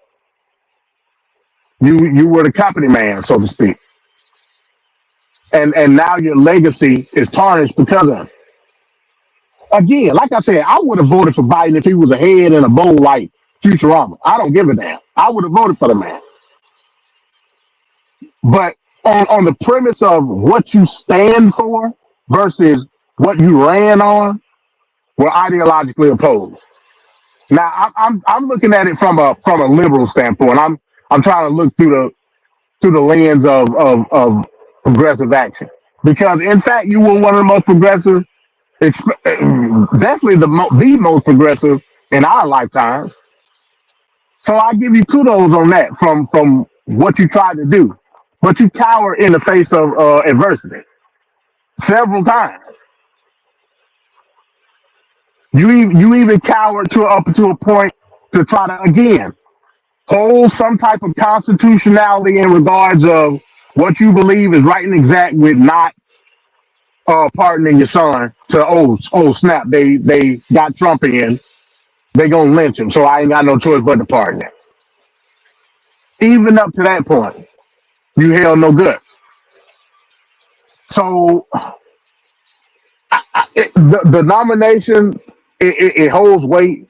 I think a lot of that, to me personally, is based on the fact that Biden was gutless in a lot of situations, and I'll land on that. And when you say gutless, we're talking about promising to do $15 minimum wage, and then as soon as the vote came up, he just immediately just crapped out. Yeah, we'll cut that part out. Yeah, paid family leave, didn't do it. I mean, he just what's that? Let's not forget the student loans that he promised. Right. Elizabeth Warren was on his neck about that the whole time, talking about how it was important to do it, and Democrats are supposed to make life better for people, and she kept pushing and pushing it, and finally he did little drips and drops of student loan forgiveness. But if he was more aggressive on it and did more on it, he would have had a better standing, and he would have had a more support. And that's the thing, like nobody's like overly enthusiastic about Joe Biden because it's just Wonder Bread with butter on it. That's it. There's nothing spectacular. It's just bare basic. And he didn't want to do anything. He didn't do anything for people to be excited about. The Voters' Right Act, he didn't follow through with that. There's so many little things that were really easy layups. In red states, they are for $15 minimum wage. At least, I mean, I'm in Florida, red state. They overwhelmingly pass $15 minimum wage in Florida. And why is the federal minimum wage $7 and change? That's just ridiculous. Absolutely ridiculous. Those were easy layups that didn't get passed because he didn't want to pass it. So frig him. Joe Biden just frigged up a lot of his legacy just being a dumbass. And this is when you operate without conviction, when you operate without real intent, and you're just going along. He saw the tide looking in his favor, and then he just kind of like whipped himself along with it. That wasn't a part of the plan, so why did you do that? Because of his ego. So Joe Biden, Super Duck nominee, second nominee. Let's go right back into our Super Duck here. Let's get to the third. This one's gonna be good old Elon Musk. Let's take a look. The 2024 absolute worst piece of trash of the year. Super Duck nominee Elon Musk. This is the story of how the world's richest person, the owner of Tesla and X, bought the global town square, then corrupted it before using his immense wealth to help elect a convicted felon. April 14, 2022. Elon Musk makes an unsolicited offer to buy Twitter for $44 billion. He claims the site has become politically skewed and says, for Twitter to deserve public trust, it must be politically neutral. October 27th, the deal goes through. The next evening, a far-right conspiracy theorist breaks into the San Francisco home of Democrat House Speaker Nancy Pelosi, intending to kidnap her. Pelosi is away, but the man attacks her husband Paul, hitting him repeatedly on the head with a hammer. Paul Pelosi escapes with his life, but requires surgery for a fractured skull. While most people take the chance to decry political violence, the new owner of Twitter, Elon Musk, posts a tweet sharing an entirely false claim that Paul Pelosi was in fact injured in a drunken fight with a male prostitute with whom he was involved. Musk includes a link to a false claim on a website that has a history of publishing conspiracy theories, including a story asserting that Hillary Clinton is dead and has been replaced by a body double. Musk's post is retweeted 24,000 times before he deletes it. November 18th, Musk's Twitter starts to unlock previously banned accounts. Misogynist far-right influencer Andrew Tate was permanently banned from Twitter in 2017 after urging women to, quote, bear some responsibility for rape. Now he's back. Tate posts, I've decided to fly to the failed state of California, walk into Twitter HQ, and tell @Elon Musk he's a legend. On my way. 2 months later, Tate will be arrested in Romania on suspicion of human trafficking, rape, and forming an organized crime group. December 8th. 3 members of Twitter's Trust and Safety Council resign. In their resignation letter, they cite research that found slurs against Black Americans and gay men jumped 195% and 58% respectively since Musk's takeover. 3 days later, the remaining members of Twitter's Trust and Safety Council are dismissed. Musk then tweets that, quote, my pronouns are prosecute Fauci, a reference to a conspiracy theory that the COVID crisis was exacerbated by America's top infectious disease doctor. December 16th, having claimed he's a free speech absolutist, Musk bans @ElonJet, a Twitter account that tracks the movements of his private jet using publicly available data. Musk also bans the accounts of a number of journalists who have written about @ElonJet. February 12, 2023. Ahead of the Super Bowl, both Musk and President Joe Biden tweet their support for the Philadelphia Eagles. Biden's tweet is seen 29 million times, Musk's just 9 million times. Incensed, Musk leaves the game early and calls an impromptu meeting of Twitter engineers at 2:36 a.m. Their job? To change the Twitter algorithm to artificially inflate the reach of Musk's tweets by a factor of 1,000, making him the preeminent presence on the site. July 23rd, Musk announces Twitter is now called X. August 25th, Donald Trump, once banned, returns to the platform by posting a picture of his mugshot from Fulton County Jail with the words, election interference, never surrender. Musk reposts the shot. 4 days later, X reverses Twitter's long-standing ban on paid political advertising. November 15th, in a post promoting the racist conspiracy theory that Jewish people are importing immigrants to America to fix elections for Democrats, one X user writes, Jewish communities have been pushing the exact kind of dialectical hatred against whites that they claim to want people to stop using against them. Musk replies saying, you have said the actual truth. In response, several advertisers, including Disney, Warner Brothers, and Comcast, paused their advertising on X. Musk then tells advertisers concerned by hate speech on the platform, go fuck yourself. Go fuck yourself. Is that clear? Over subsequent months, Musk will become obsessed with the false claim that Democrats are allowing immigrants into America to create more Democratic voters, in effect stealing the coming election, sharing the claim numerous times with his followers and pushing it to tens of millions more who choose not to follow him. A year later, it will be revealed that Musk, a South African immigrant, worked illegally in the US in the 1990s. November 25th, on X, Musk boosts the Pizzagate conspiracy theory, a long-debunked claim alleging high-profile Democrats ran a pedophile abuse ring from a Washington pizza restaurant. March 25th, 2024. Musk loses a lawsuit against the Center for Countering Digital Hate. He'd sued them after they flagged a rise in hate speech after Musk bought Twitter. In his ruling, a U.S. district judge calls Musk's case vapid and says this case is about punishing the defendants for their speech. May 2024, Musk creates a political action committee which he calls America PAC. Its objective is to mobilize 1 million Republican voters in swing states in an effort to hand the election to Trump. Musk commits to putting tens of millions of dollars of his own money into the Get Out the Vote push and clears his calendar every Friday morning for 30 to 60 minutes to meet with the team he's assembled to run the effort. July 14th. Musk calls Trump on behalf of J.D. Vance, urging Trump to select Vance as his running mate. Vance says abortion is murder and insults women who haven't become mothers. A bunch of childless cat ladies who are miserable at their own lives and the choices that they've made. Musk's phone call is part of a broad effort by Silicon Valley billionaires to ensure Vance is selected. The next day, Vance is unveiled as Trump's vice presidential candidate. September 6th, Trump says that if he wins, he will appoint Musk to head up a government efficiency commission. And Elon, because he's not very busy, has agreed to head that task force. The idea came from Musk, whose companies are currently facing at least 20 federal investigations. If he gets the role, it would give the world's richest man the power to regulate the regulators who hold sway over his companies. Last year alone, his companies were promised $3 billion across nearly 100 different contracts with 17 federal agencies. September 9th, Musk spreads a conspiracy theory that immigrants in Ohio are eating people's pets. The following day, Trump repeats the slur during the presidential debate with Kamala Harris. In Springfield, they're eating the dogs. The false claim leads to multiple bomb threats against the Springfield immigrant community.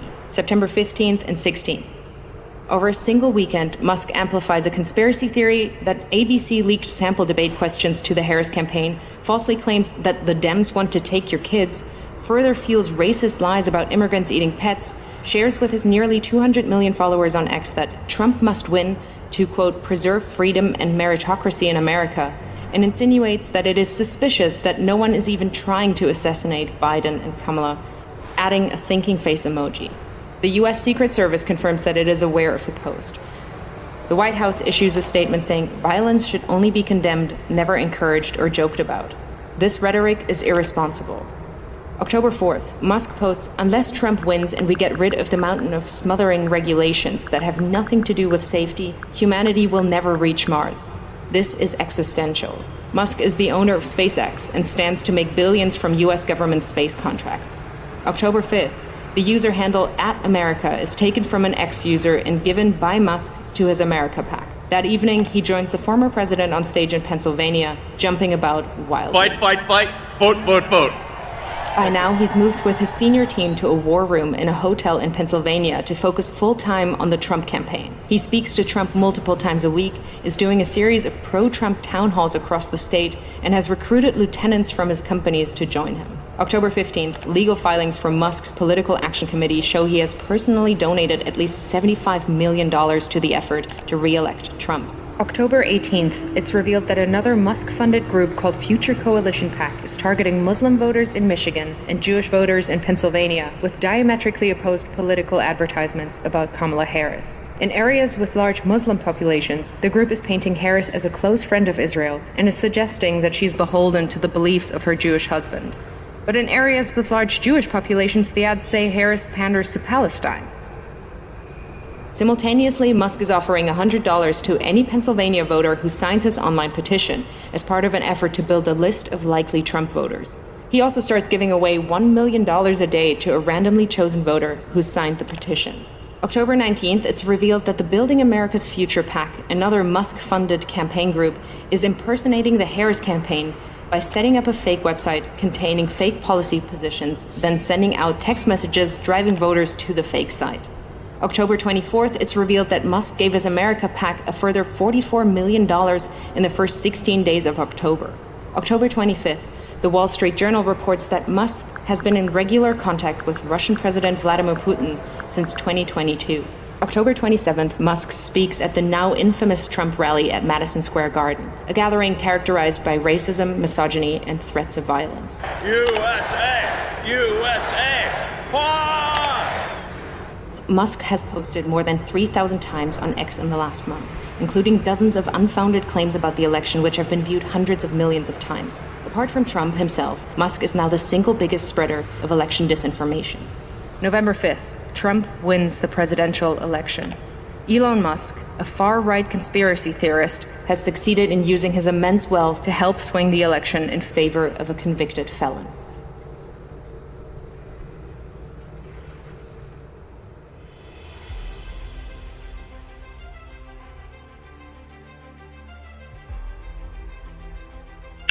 All right, there he is. Our third absolute worst piece of trash of the year, Super Duck nominee, Elon Musk. Elon Musk illustrating in that last piece how dangerous and villainous and corrupt he can be. There's conflicts of interest all over the place. He pretty much bought himself power in the government. And now he's able to evade investigators investigating his company. This is really problematic. Now we'll go to Ricardo. Ricardo, what are your thoughts about Elon Musk? Elon Musk is, if anybody knows me well, I'm not a fan of Elon Musk due to the fact that he has so many hands in terms of the pots. Like Keith had mentioned, he has a lot of contracts. And my problem with him is, although most of the time when it comes to space, because if anybody knows me well, I'm a huge geek or person that loves anything pertaining to space, because his SpaceX has done wonders in terms of, doing recyclable equipments being like launched into space and then being able to maneuver back to Earth without, wasting, resources and all of that. So he's done quite a few things. Don't get it twisted. Musk is a very smart man. Very, very smart. And sometimes I feel like the smartness of what he has, his brain power, can corrupt a lot of things. And that's my concern with him. It should be very concerning for a lot of people for him to be in contact with Putin from 2022. Why were you in contact with Putin? But then again, if you all remember, he does have these satellites that are all over the place. So there's a lot of thinking caps and tinfoil hats that a lot of people need to be putting on their heads when it comes to Russia, the Russian Federation, and Ukraine, and everybody else in terms of accessibility when it comes to his SpaceX and his satellites that he has all over the place. I think it's Space Link or whatever, because his satellites are used in certain areas. Like if you're on a cruise ship, you could use his satellites to connect on the World Wide Web. There's a plethora of things that he's in connection with. With that being stated, I have a problem with Elon Musk since the whole thing of him gaining Twitter and turning it into X.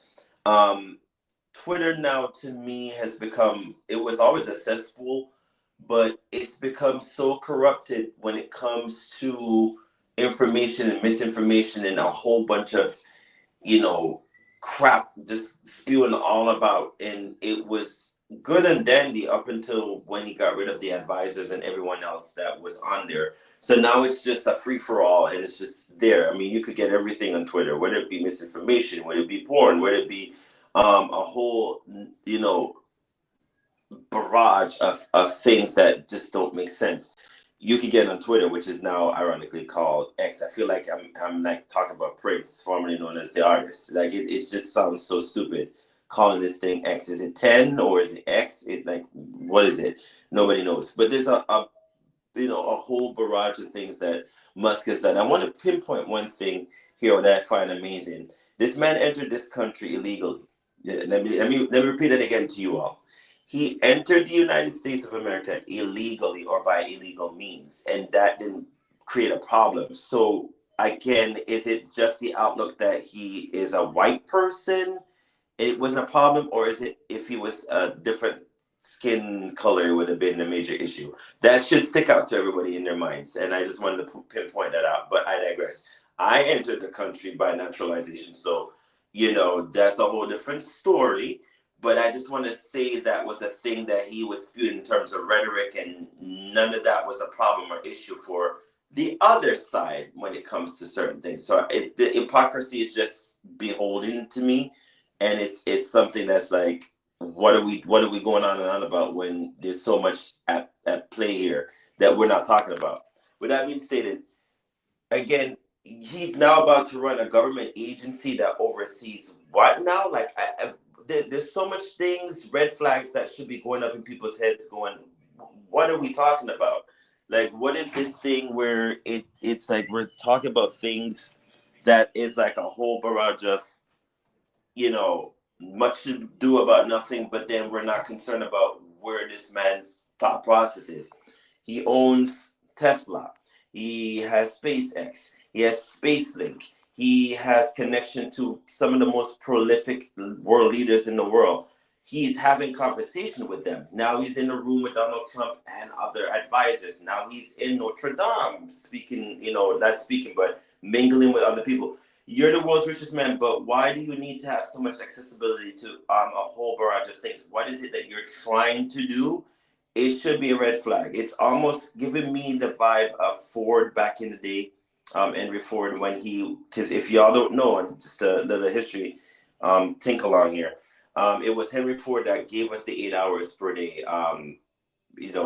weekly outlook that you see us have now, where, back in the day, there used to be 8 hours that you would work for, but he somehow put that into play and, it was passed, and now we're single-handedly doing 8 hours per day per week for work hours. That's the kind of thinking that I think Musk is on, where he's now probably trying to come up with a whole barrage of ways of changing things.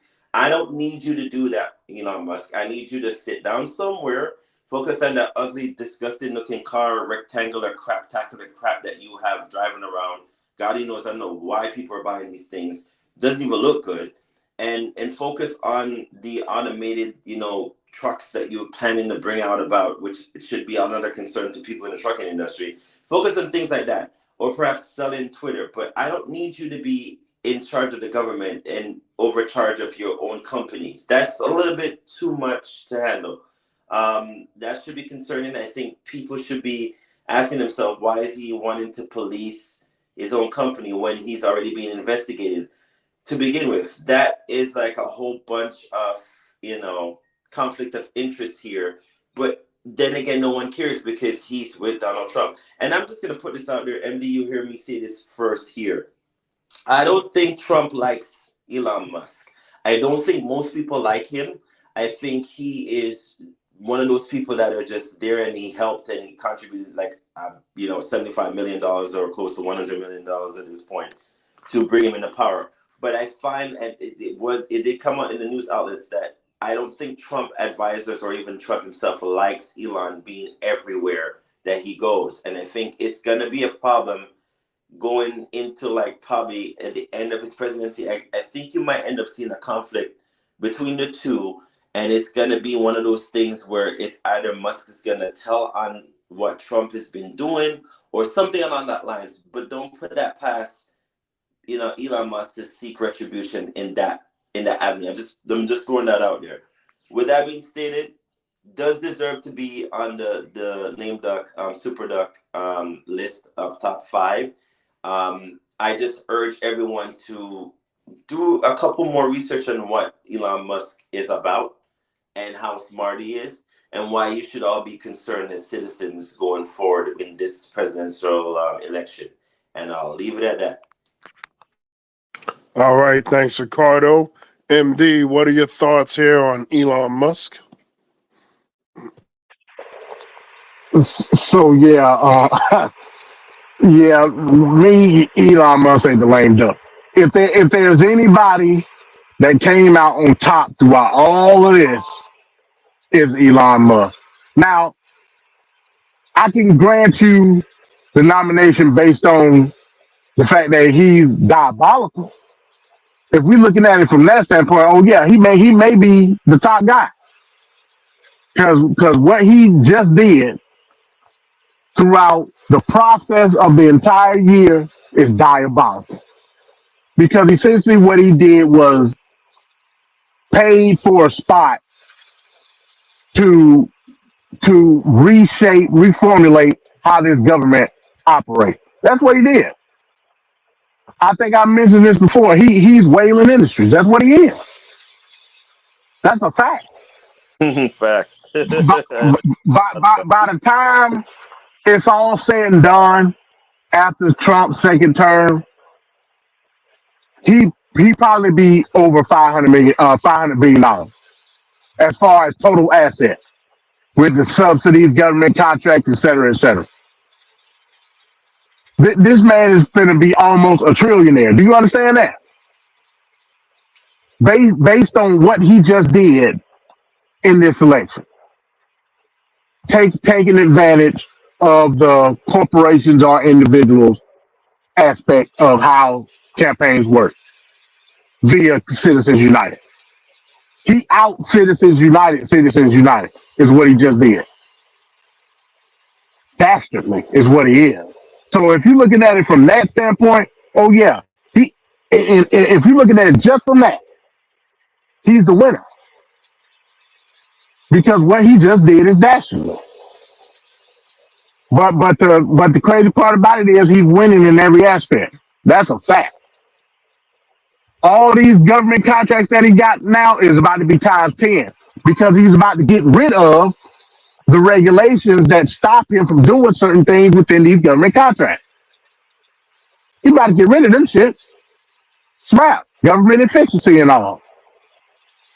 And it's going to open up the door for him to make more money. To hell who it affects environmentally, et cetera, et cetera. The hell with that. Capitalism, baby. So, and another thing, essentially, Elon Musk is the vice president. I'm gonna just keep it real with you. Yep. Hell, you might go as far as to say, hell, he's the president. Might go that far. Trump just a figurehead. Just like Dick Cheney and Bush. You know, I still ain't seen JD Vance. Still ain't seen him. Nobody has. Is him and the couch going through it? What's going on? They having some domestic issues at home, I guess. Elon Musk is the vice president. Point blank, period. So again, from that aspect, the nomination is warranted based on how dastardly his strategy has been the entire year. Another thing, 2 points. Ricardo made a point about Henry Ford. Part of that was true. Henry Ford didn't create the 8-day work week. He confided, or let's say he signed on to it based on the fact that he was one of the people that formulated the assembly line, and he showed that the assembly line was so efficient that the 8-hour work week would work. So FDR used him as like a exhibit, so to speak, as far as to say, hey, look, you know, we're becoming industrialized to a point where the machines are the ones that are taking the time away and blah, blah, blah, this and that. Another thing, in the beginning of the video, and this is one of the problems I have with the lefty loonies, because they actually placate to some of the talking points, giving solidarity to a lot of stuff that Elon does. When it comes to Twitter, Twitter is not a global public square. That's BS. That's bullshit. You can look at it from a sense that this is a social media platform where everybody converges and talks and blah, blah, blah, this and that. Calling it a public square would insinuate that it's government ran, and it's not. And this is one of the arguments, and Elon, he relish in it. He love it because people misconstrue what these social media platforms are there for. You buy something, it's yours. You dictate how the shit is ran. I can't have an issue with X being a cesspool because it ain't mine. Nor is it the United States government or any other government. It's Elon Musk platform. So when you try to counter an argument with more misinformation, that's one of the issues that I have a problem with. And it's also giving fuel to Elon Musk's fire. It's not a public square. And I hate when people use that argument and they try to do it because they feel as though certain speech should be banned on the basis of everybody can access it. That's bullshit. Private ownership. I'm a capitalist. At the end of the day, it's private ownership. It's his. You don't like it, go somewhere else. We got Blue Sky. Follow me on Blue Sky, the real MD20. And with that, I say peace. Great plug, MD.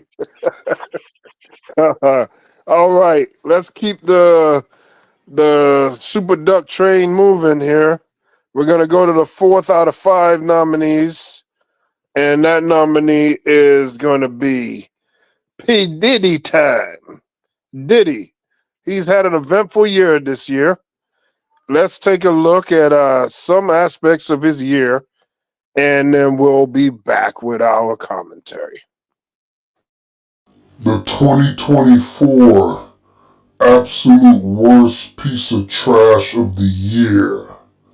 Super Duck nominee, P. Diddy.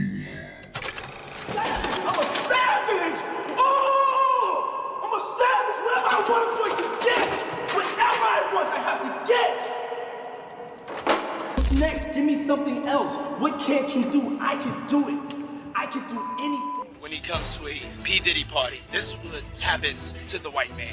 When they come to one of my parties, this is what happens to them. One of entertainment's biggest powerhouses comes crashing down. I was up, but I made no excuses. I'm disgusted. I'm so sorry. A year ago, Sean Combs stood in Times Square and was handed a key to New York City. Today, he's been indicted and will face justice. He's dealt with every challenge in his life, and he's not guilty. He's innocent of these charges. As his controversial past faces questions that could reveal long-buried secrets. For myself, and I think a lot of other people in this industry, I mean, it's all a shock.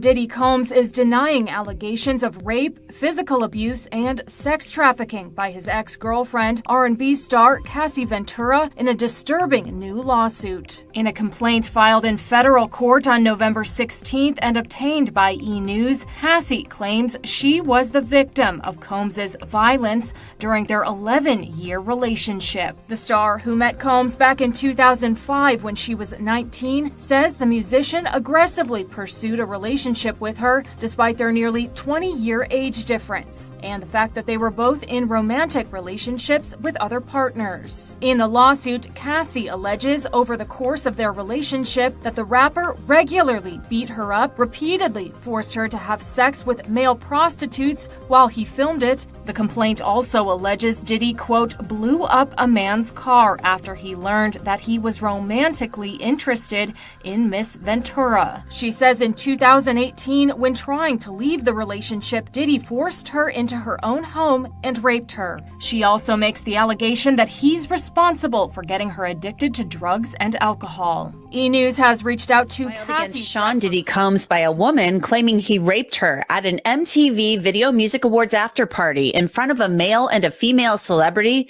is raising eyebrows and questions about who those unnamed celebrities could be. This comes as a new report claims Combs and his then-girlfriend, Jennifer Lopez, argued that night. I look at what it could mean. Forcefully denying claims in a new lawsuit that he and Sean Diddy Combs sexually assaulted a minor at a party 24 years ago. Jay-Z said it's just an attempt at blackmail, and he called it, quote, idiotic. The suit originally mentioned only Combs, who's facing federal sex trafficking charges. Jerika Duncan has more now on the allegations against Jay-Z. Cops wanna knock me, DA wanna box me in, but somehow I beat them charges like Rocky. He's one of hip-hop's most celebrated artists, a successful businessman known for launching careers, and he's married to one of music's biggest stars. But on Sunday night, Sean Carter, who goes by Jay-Z, said being named in a civil lawsuit alleging rape is blackmail. According to the accuser, named Jane Doe in the lawsuit, the assault happened at an after-party following the 2000 MTV Video Music Awards when she was 13. She claims she attended a house party thrown by Sean Diddy Combs, who is also named in the lawsuit. She says she was given a drink that left her feeling, quote, woozy and lightheaded. Doe claims she entered an empty bedroom so she could lie down. Shortly afterwards, she said Combs and Jay-Z and an unnamed female celebrity came in, with Combs saying, quote, "You are ready to party." The accuser then claimed she was pinned down and raped first by Carter and then by Combs as the female celebrity watched. CBS News legal contributor Jessica Levinson. The details of these allegations are really troubling. The plaintiff here alleges that Sean Combs and Jay-Z drugged her and then raped her. It's hard to get more serious than this. In a statement, Carter responded to the allegations and lashed out at Doe's attorney, Tony Busby, calling him a fraud and stating, "I will not give you one red penny, and these allegations are so heinous in nature that I implore you to file a criminal complaint, not a civil one. Whomever would commit such a crime against a minor should be locked away. Would you not agree?" Busby has filed several lawsuits against Combs, accusing him of physical assault and rape after Combs was charged in September with federal offenses, including sex trafficking and racketeering. Combs, who was recently denied bail for a third time, pleaded not guilty and is set to face trial for those charges next May. Combs has denied all wrongdoing, his legal team calling the revised lawsuit shameless publicity stunts. Amazing and talented musician, but let's call a thing a thing. He's an abuser of women. R&B superstar Chris Brown is the latest celebrity to now come under focus in the Sean Combs story. Due to a new explosive documentary, older allegations about Brown assaulting a woman at a Combs party are being viewed in a very different light. He knows better than be talking about the things that he does with Big Brother Puff on national television. Another day, another resurfaced Diddy video now gone viral. He's having 48 hours with Diddy, him and his boy. They're having the times of their lives. In fact, 2 videos with Justin Bieber bringing more heat to the rapper, who's pleading his innocence from behind bars after being charged with sex trafficking and racketeering. Combs allegedly planned and controlled the sex performances, which he called freak-offs. Got me a Lamborghini. That's nice. I haven't gotten it yet, though. Yeah, I know. When is that coming, that Lamborghini? Diddy and the underage Justin appearing on Jimmy Kimmel Live in 2011, referencing this vid posted 2 years earlier on Justin's verified YouTube channel. You come down, you gotta, wear your seat. I mean, I'm 15. You could ride in the passenger seat. I got my permit. Not yet. No. All right, no, 16. No, 16. Slow down. Let's slow down, Justin. Okay. He had the Lamborghini for a day or two, and he had access to the house, and he knows better than be talking about the things that he does with Big Brother Puff on national television. Oh, apparently not. Everything ain't for everybody. Flash forward to 2024, amid Diddy's arrest, these moments re-entering the conversation, sparking speculation the then teenage pop star may have attended those alleged freak-offs. Where we hanging out and what we doing, we can't really disclose, but it's definitely a 15-year-old's dream, and we gonna go buck full crazy. I'm going crazy. Crazy. Let's just go get some girls. Let's go hang out some girls. A man after my heart, that's what I'm talking about, kid. As for Justin, who's now 30, a source told ET the new dad's energy is going towards wife Haley and son Jack, and he's not focused on what is going on with Diddy or the allegations against him. He believes he's innocent. I believe he's innocent, and we're going to fight this case with all of our might until we don't have to fight any longer. Disturbing new video appears to support some of the accusations of abuse against music mogul Sean Diddy Combs. We want to warn you that this video you're about to see is extremely graphic. The surveillance footage that was captured inside of a Los Angeles hotel in 2016 allegedly shows Combs assaulting then-girlfriend Cassie Ventura in a hallway. A now settled lawsuit filed by Ventura claimed that she was trying to leave the hotel after a drunken Combs punched her. The video appears to show Combs chasing her down the hall, throwing her to the ground, and then repeatedly kicking her. So far, there's been no comment from Combs or his attorney.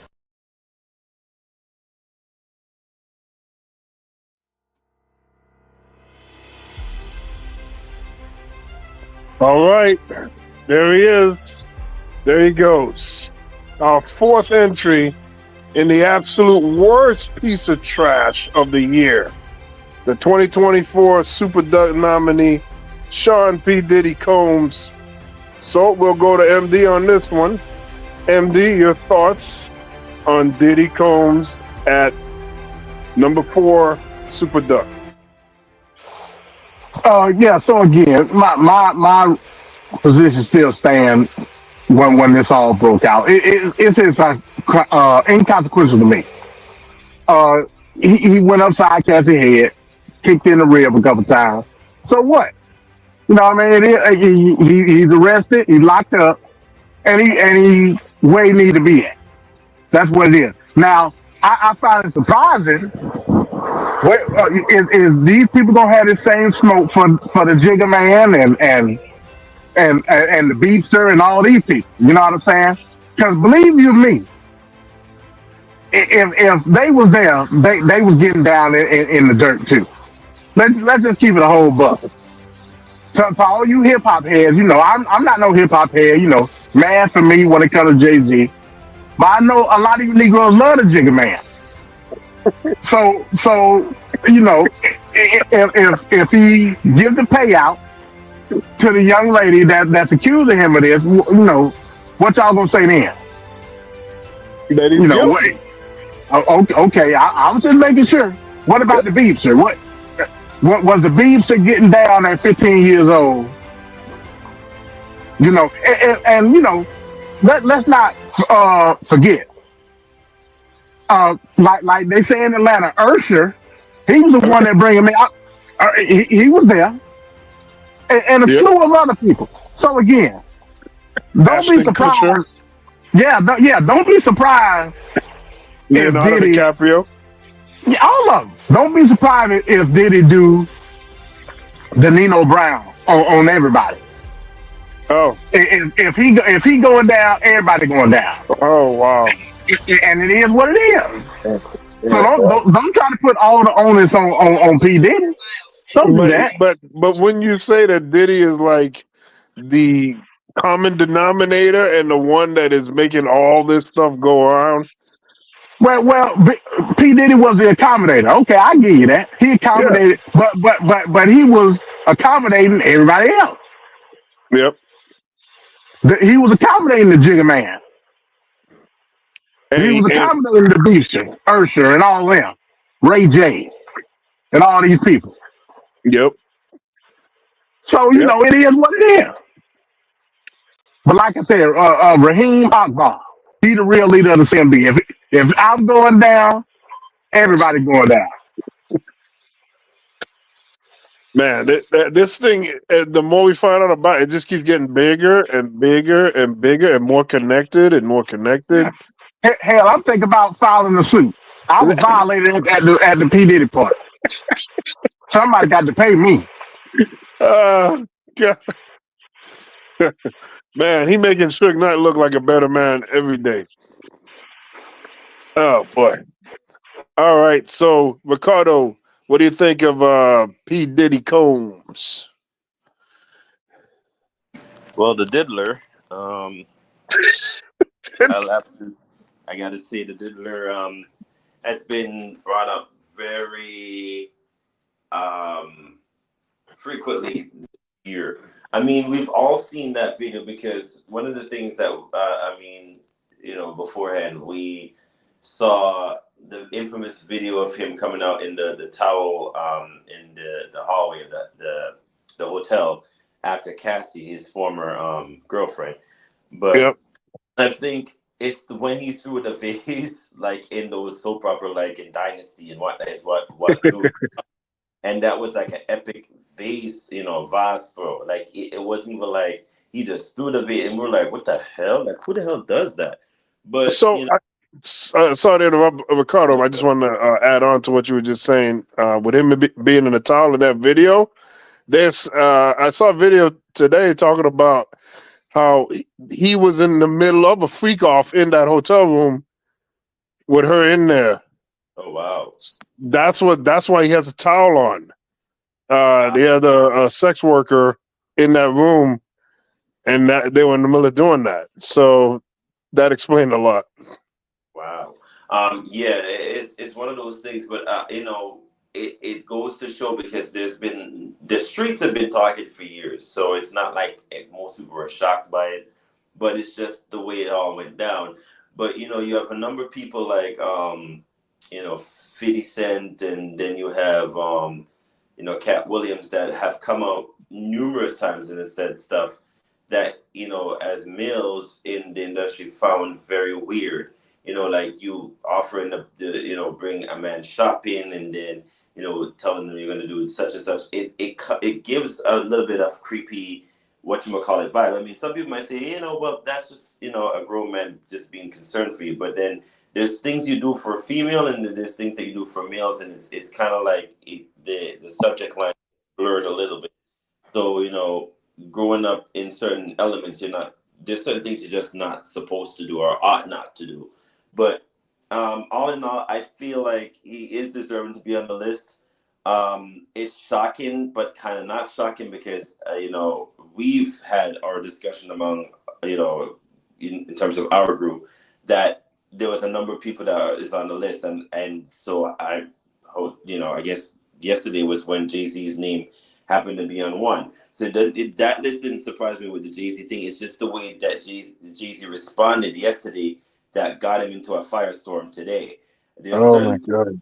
Yeah, there's certain things you don't say, and even if you think you're entitled, you're not supposed to say them. And I think it was one of those moments where I think looking back, he's gonna probably regret it. You need advisors, and I always tell people this: if you're a celebrity, and this idea of Americans or people in general putting celebrities on a pedestal need to stop. I think all of this thing with what you're seeing now with the Diller and Jay-Z and the rest of them coming to fruition, it's this idea that we always romanticize or put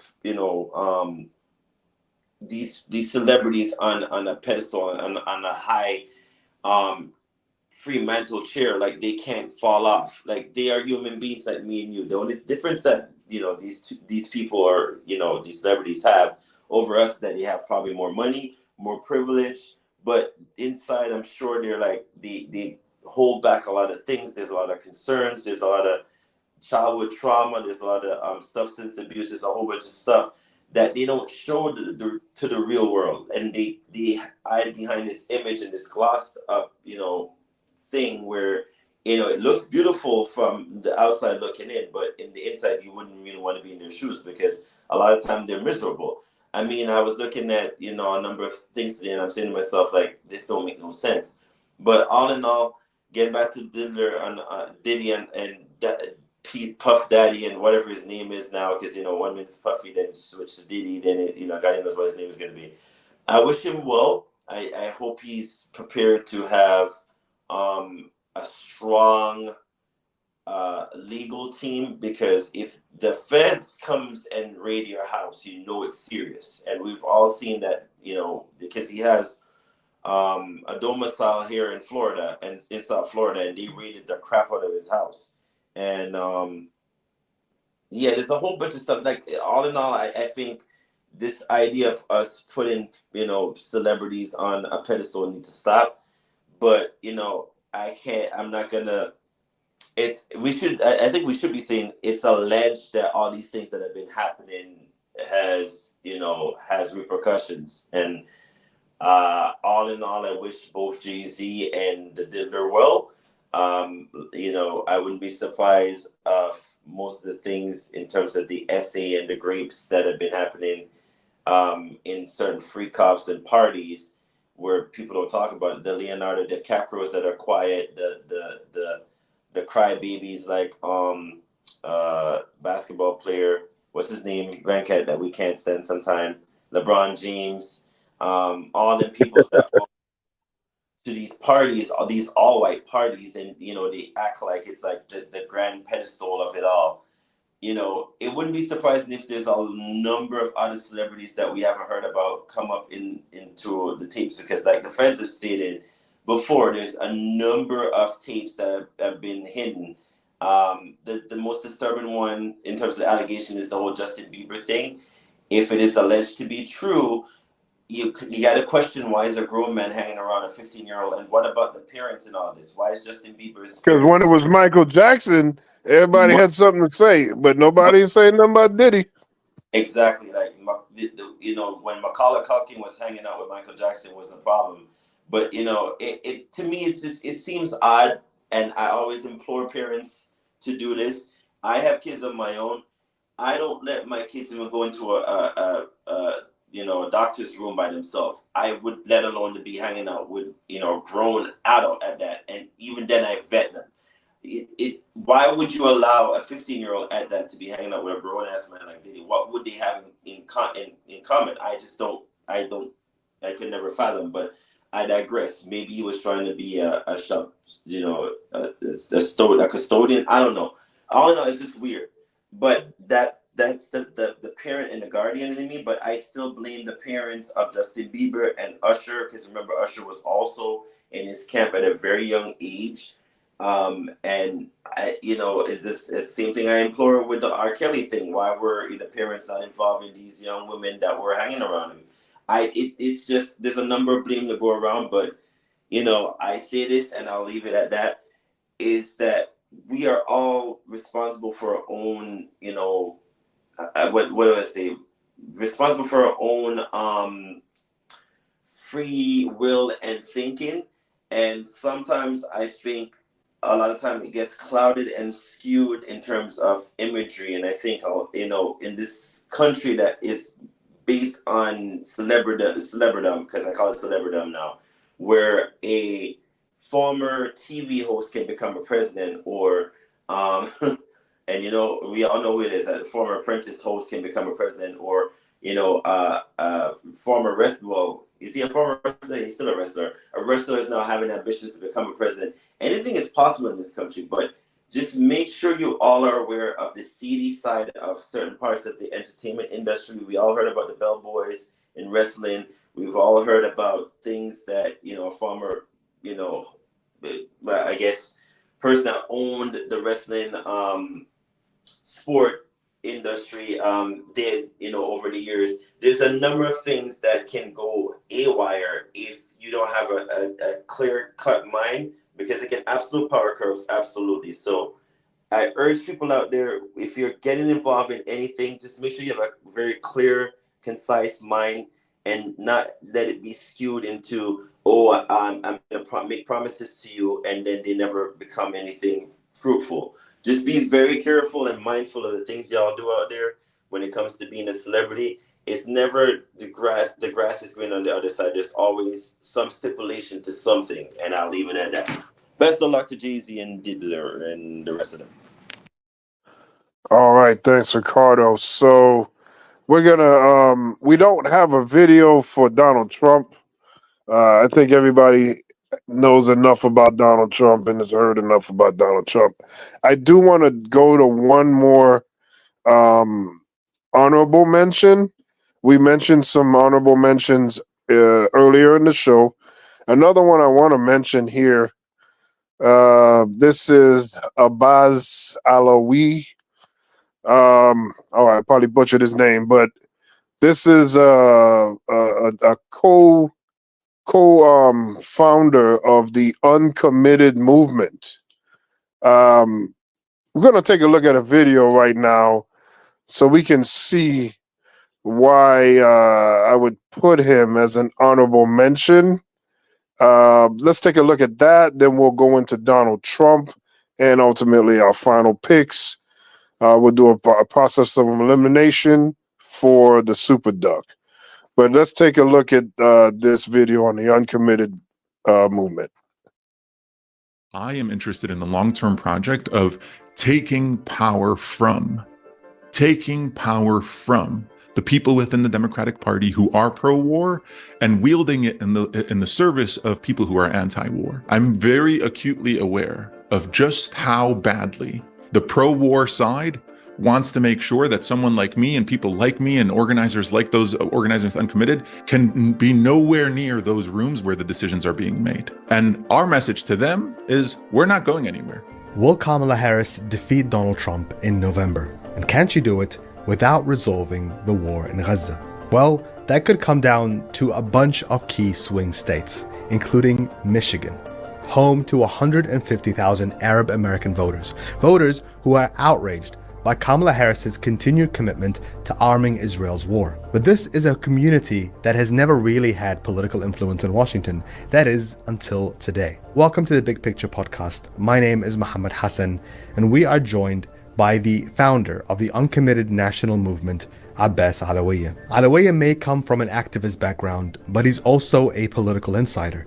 In 2021, he became chief of staff for Missouri Congresswoman Cori Bush. But after October 7, he helped start a movement to withhold a vote for Joe Biden at the Democratic primary in Michigan over his stance on Gaza. That resulted in over 100,000 people voting uncommitted on their ballot papers, and that started a national movement. And Alawiyya became a delegate representing the movement, traveling to Chicago in August for the Democratic National Convention, hoping to get the attention of the new candidate, Kamala Harris. But what they thought would be a space for the Palestinian issue to be heard instead became a hostile environment, where they were accused by other Democrats of sowing division and helping Trump get closer to power.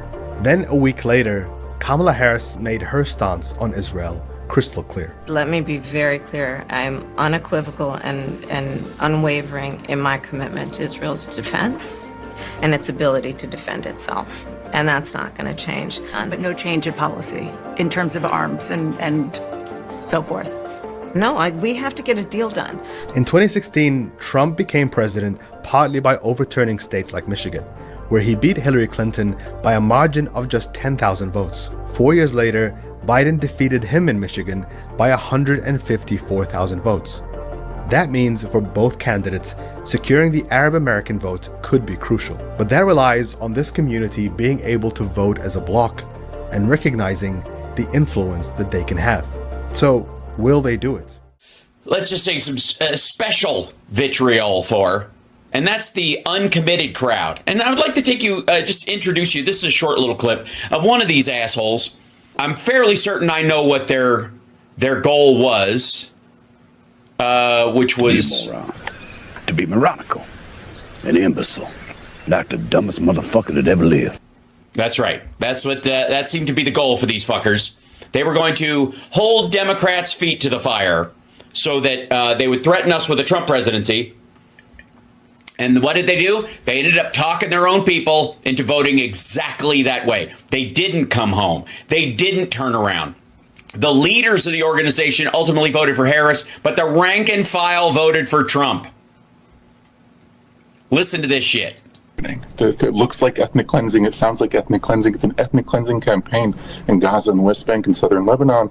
And Mike Huckabee was just named as the guy who's going to oversee the final stages of that campaign. And so our message right now is to President Biden, you've got to do something about this. President Biden, stand up for once to Netanyahu before Donald Trump successfully gets away with pinning this legacy of this ethnic cleansing campaign on you and you alone forevermore. Do you hear this, motherfucker?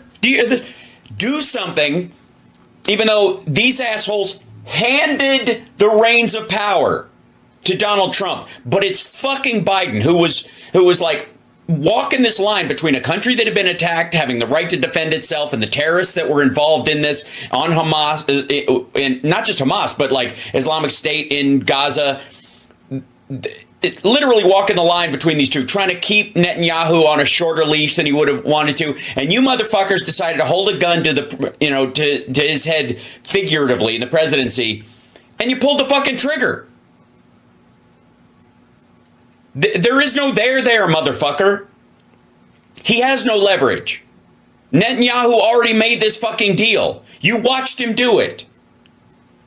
You motherfuckers stood outside the DNC full of people who were talking about a two-state solution and how there needed to be something done in Gaza, and Israel has the right to defend itself, but there should be limits on what it does, and having a real adult fucking conversation. You motherfuckers stood outside with your Genocide Joe bullshit, holding your fucking signs up and driving your voters away, not just not to vote for Harris, but to actively vote for Trump. And now it's on fucking Biden's head? You motherfuckers, eat shit. Shame on you. How dare you? The fucking nerve.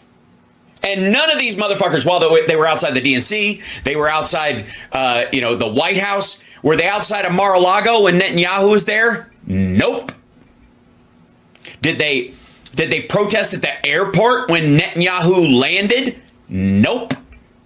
Did they protest at Trump rallies where he was saying this shit, or even right after recordings had come out and conversations and leaks that he had been saying to Netanyahu, do what you need to do what you got to do?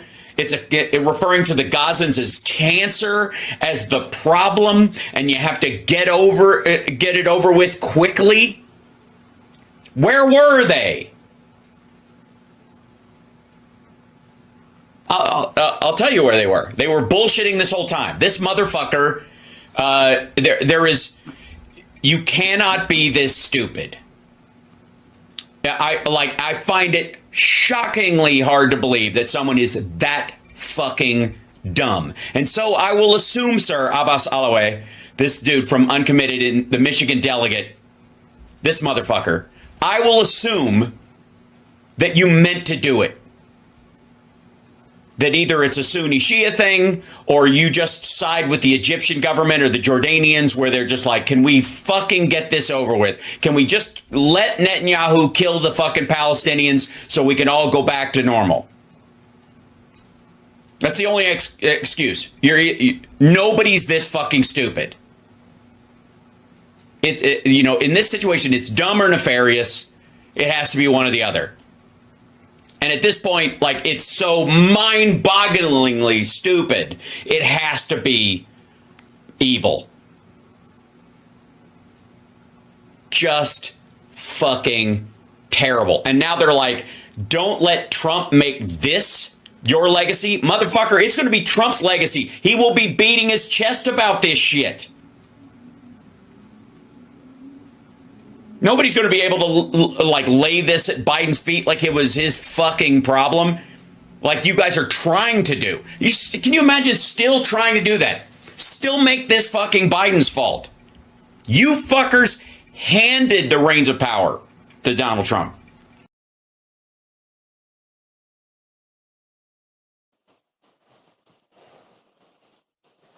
All right. There it is. Abbas Alaway, whatever.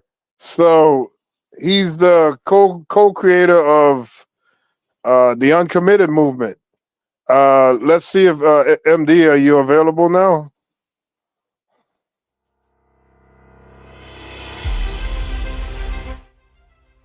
All right. So we'll go to Ricardo. Ricardo, any quick mentions on what we just saw there with the absolute failure of the Uncommitted movement, and then the whole try to place it on Biden, the blame on Biden? Any thoughts on that? I mean, the rage is warranted, and not assist in helping solve an issue, but then turn around and do the opposite. Doesn't work. Counterproductive. There's a lot about this election that I just didn't like, and I think it comes back to what we were talking about on election night, when all of us were having this discussion, Venkat, is that we thought people were going to vote a certain way on account of what we know, on account of what we experienced, what we went through in the past, couple years during the pandemic. To only turn around and then give the reins back to the same person we were complaining about, that doesn't make any sense. And then you want to make the blame or take the reins of saying, oh, but this could, diminish your, by this might diminish your legacy. Again, in the piece, the guy made a valid point. You do realize it's all cylinders firing and burning at this point. Once Trump comes in, it's your fault. You guys didn't vote, and this is what the same thing I've been saying after post-election night. I don't want to hear any complaints from anybody. If you chose to vote the opposite way on account of you got brainwashed or got caught up in the sauce of the nonsense of MAGA, that's on you. You guys don't get to complain when tariffs now trickle into you and purchasing your TV for what it used to be for the go-buster price of $100 to now being paying $800 next year. You guys don't get to complain about none of that. It's all y'all fault. You know what I'm saying? But I digress in all of this because my stance on this, past election night was burn it all down. If this is what everybody wants, including the people that turned, over to the MAGA leaf, y'all can have all you want, but you don't get to complain afterwards. One thing we're not gonna do, and we should all hold everyone that did it, is to hold everybody accountable for the nonsense that they did. And you're not gonna get to sit down and say, oh, but you the legacy that you're gonna leave, you're not gonna do that either. You had an opportunity to vote. It was a civic duty to do so, and you chose not to. So don't complain after the fact. It doesn't work like that. But this Abbas Alloway guy, dudes, people like y'all, that this kind of dude right here that infuriates me. But I don't want to get back into my anger mode of what it was that I experienced during election night and post election night. I don't have the patience to go back to that kind of feeling I had. I'll just say this.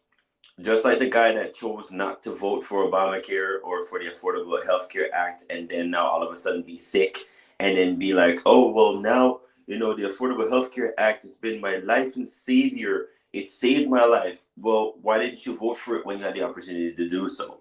You had, the opportunity to help some other individual. Y'all weren't for it because it sounded like it was against everything that y'all go for. But it's not until you're in the moment when you need the necessity of it, then it becomes something that you need.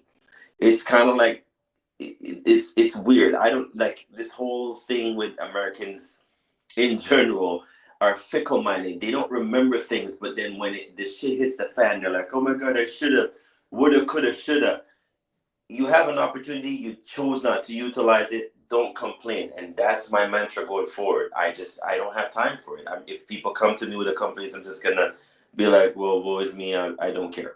So, dude, yeah, these people that are dying in the Middle East, the Palestinians that are suffering, is on your hands. It's not on Biden's hands. It's not on, on the incoming president's hands. It's on your hands. The people that had the opportunity to make a chance to change it, that got brainwashed into the rhetoric and into the lies and the misinformation, y'all knew better. But don't sit there and blame Biden now on account of what you chose not to do. You switched sides, and then when it was convenient, now it sounds good for you to then go on your blame and finger pointing. It doesn't work like that. So with that being stated, Abbas Alloway, honorable mention number 4. Yeah, you're deserving of that. All right, thanks, Ricardo. So yeah, that was a really stupid movement, and it undermined a lot of what could have been. You had a better chance in dealing with the Democrats than you have with dealing with the Republicans, especially on that particular issue. I don't see how they saw any way of a progressive or not progressive, any kind of positive movement through the Republicans. I just don't see. You had it right the first time, Venkat. They saw it as progressive through whoever. You had it right. Yeah. So, what do you think about this, MD? This Abbas Alloway saying that Joe Biden needs to do something. If your legacy is on the line, like you voted against Joe Biden. Joe Biden don't have to do nothing. Hey, man. First of all, let me say this. Bravo. You finally played somebody who I like. You played Hal Sparks. Hal Sparks will call out the progressive. He'll call out a person like you, Venkat. So shout out to you for playing Hal Sparks. And he been sounding along about all of this. Again, and it shows you just the utter stupidity of the population as a whole. You come out as leadership of this quote unquote uncommitted movement. try to put distrust in the people as it pertains to Biden. Then when the ish hit the fan, well, when it's about to hit the fan, you go ahead and bend the knee like you should have did all along and vote for Kamala Harris. But because you've been strategizing and showing leadership skills amongst stupid people, they still voted for Trump. And now you out here trying to explain it away and plead beg to Biden to do something. There's nothing to be done. When it's all said and done and I'm retired one day and I get to traveling, hopefully one day I'll go to a Ramada Inn or a La Quinta, because I ain't going to no high-end hotel. Ain't no reason. A Ramada or a La Quinta in the Gaza Strip. So that's what's going to happen when they blow up the smithereens and rebuild it as a tourist attraction. And it's because of you that's going to happen. Point blank, period. Because you're not able, because you so fickle, and you go with the wind as it pertains to government, and you don't try to embed yourself within it. You rather just bitch and complain to the government, and when you don't get your way, you try to do something ill-advised to try to show some type of example. This is the result. So blame yourself at the end of the day. Can't blame Joe Biden. You can't do it. The government of the United States knows that Israel is a focal point as it pertains to interest in the Middle East. I ain't heard nobody say nothing about that yet. It's all about Palestine this, genocide that, which is true. I'm not taking away from any of that. But if you cannot articulate the reason behind what you say from a legal, constitutional, legislative standpoint, you're just farting in the wind. And that's exactly what these people did. Now you want to cop please. So, again, I'm so done with the progressives and they stance on Palestine. You know, it's sad to say because I empathize with the people based on what we went through as Black Americans in this country. But at the end of the day, this ain't how we fought it. We fought it with the pen. So I don't know what you want me to do. I'm sorry, but I don't know what you want me to do. And you're starting to piss me off. That's just what it is. All right, MD. Thank you so much. So the last piece here to the puzzle is, of course, these Republicans like to call him daddy. I don't know why that's a thing. Big grown ass man saying daddy's home, but whatever. Donald Trump, our fifth and final Super Duck nominee. We're not going to play any videos on Donald Trump today. We know what Donald Trump is. We heard what he did all year long. He was the most nominated person all year long. So this is Donald Trump. Ashy, 78-old mediocre white man, Donald Trump. This is the dude right here. So with that being said, we're gonna look at all the super ducks that we have here. So let's cue the music. All right. So what we're gonna do here is we're gonna eliminate one of five. So let's recap who we have here. So first we'll start with Donald Trump. Next we're gonna go with Elon Musk. We have Joe Biden. We got P. Diddy, the diddler, as Ricardo would say. And finally, we have Mark Robinson, Trevor's role model. All right, with that being said, we're going to start with Ricardo. We are cutting somebody off this list, Ricardo. So that's what we're gonna be doing right now. So Ricardo, who was your first cut off the Super Duck? Damn. Who would be my first cut of the Super Duck list of top 5?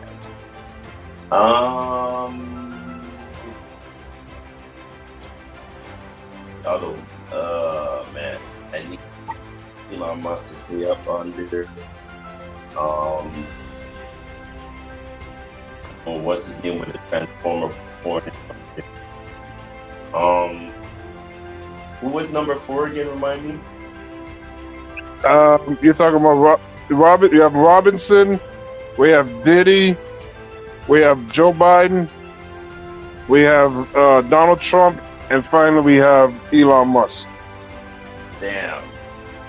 All well worth people. If I had to kick somebody off the list. Oh. I don't know if I could kick somebody off the list, to be honest. But if I had to kick somebody off the list, it will probably be based on how many notoriety he did this year. Maybe Robinson, because in all honesty, you can't knock a man for having certain kinks in terms of what he likes. You know what I'm saying? If he likes tranny porn, there might be a reason why he likes that. I don't know why, because I don't know how you get off seeing a transformer with ass, tits, and a dick swing. But that's just me.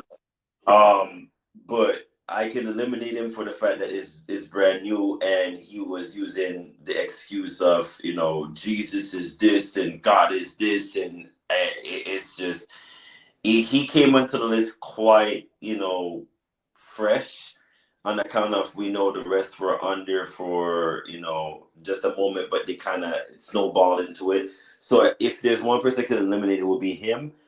But they are all still very deserving of being on the top 5 list. So I would just change them in the pecking order that they're in and see who would be my top 1. But if I had to eliminate somebody, it would be tranny porn loving Robinson.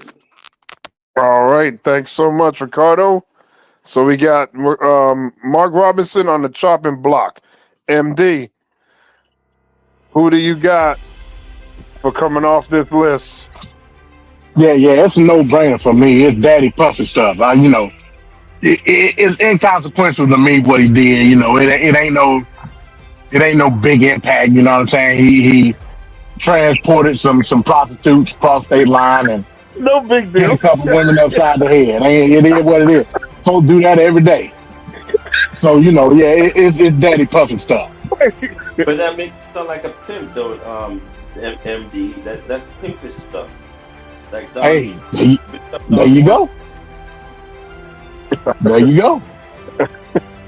All right, so MD has P. Diddy on the chopping block. So now I'll be the tiebreaker on this round. So I am going to go with Ricardo's pick, Mark Robinson. So Mark Robinson, you are the weakest link and you are eliminated. So now we're down to 4.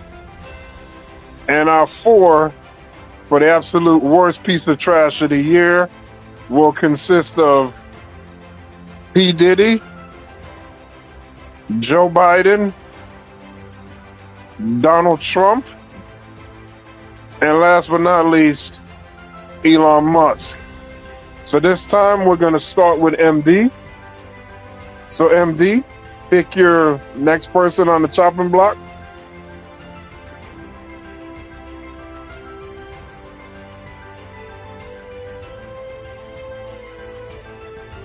I don't know what just happened. Can you hear me? Oh, we can hear you now. Yeah, I don't know what the hell. I can't hear anything in my earbud anymore. So we picking again, right? If we picking, I'm staying with my pick. Okay, so Daddy Puffy stuff. Okay, so Diddy is eliminated on the chopping block for MD. All right, so Ricardo, who would be your pick to put on the chopping block on this next round here?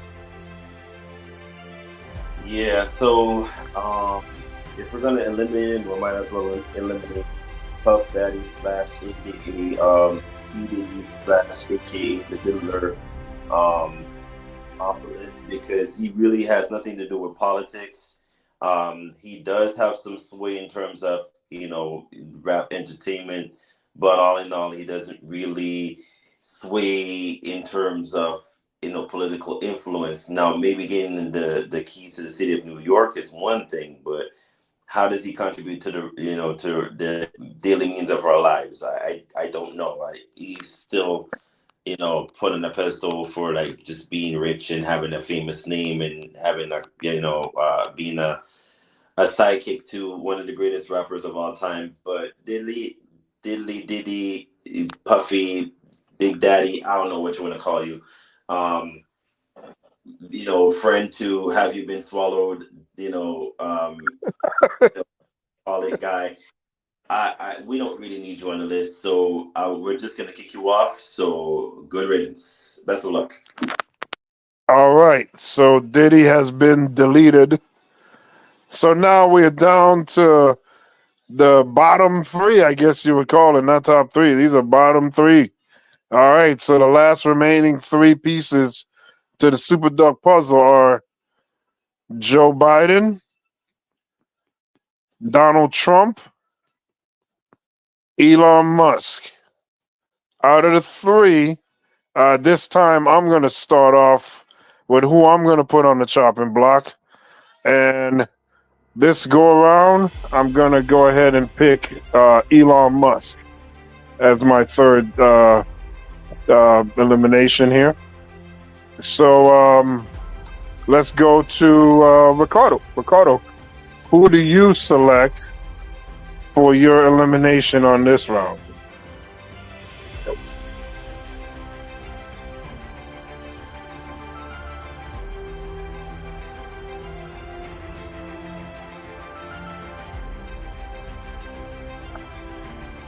Hey, Ricardo, you hear me? I can hear you. Can you hear me now? I don't know what happened. Yeah, I can hear you now. I was talking the whole time. Between the top three that we have, I would have to go with Joe on account of Joe Biden on account of give him some reprieve on that, for the fact that he's probably not remembering some of the things that he said he was going to do, and his party would follow through, holding him to the fire. So I'm going to go with Joe, but it still doesn't excuse the fact that he knew better and stepped out. So we're going to give him that, that small inclination of reprieve there. So obviously, all right, thanks, Ricardo. So now the final vote will be MD. MD, who do you pick for your elimination on this round? Joe Biden, Donald Trump, Elon Musk. So yeah, I gotta agree with you, Van Cat. Elon Musk will be the next elimination based on the fact that all his plans are going according to schedule. Like again, his basis of being a super duck is not based on any blunder or stumbling or just outright idiocy. It's based on just being outright diabolical. You can make an argument for that, but when everything is going according to plan, that scrambles it. So, again, to me, Elon Musk is winning.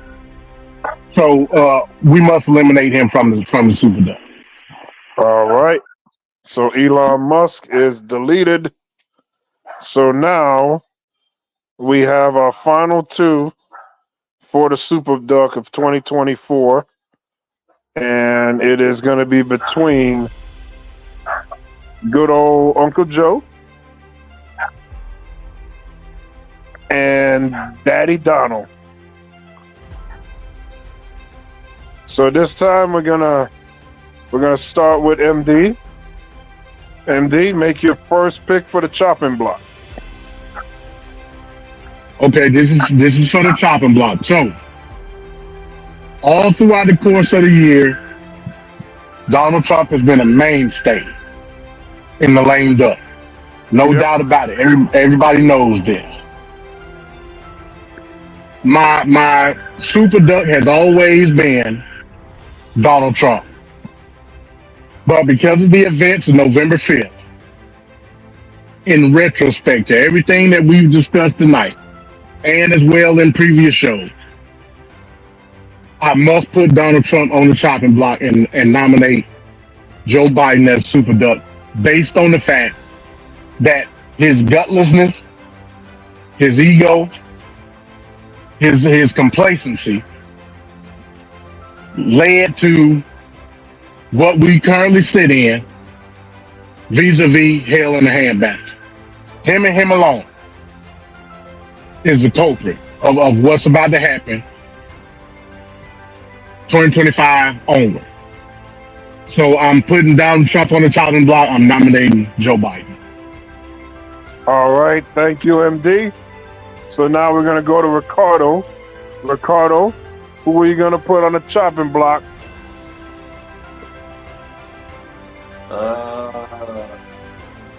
These two. All right. So last year we had Trump, and this year we have JB. If I had to eliminate somebody, I will have to go with MD on this one due to it being so fresh in our minds. The election, was very insightful in terms of what happened. I'm still conflicted as to who I need to pick at this moment.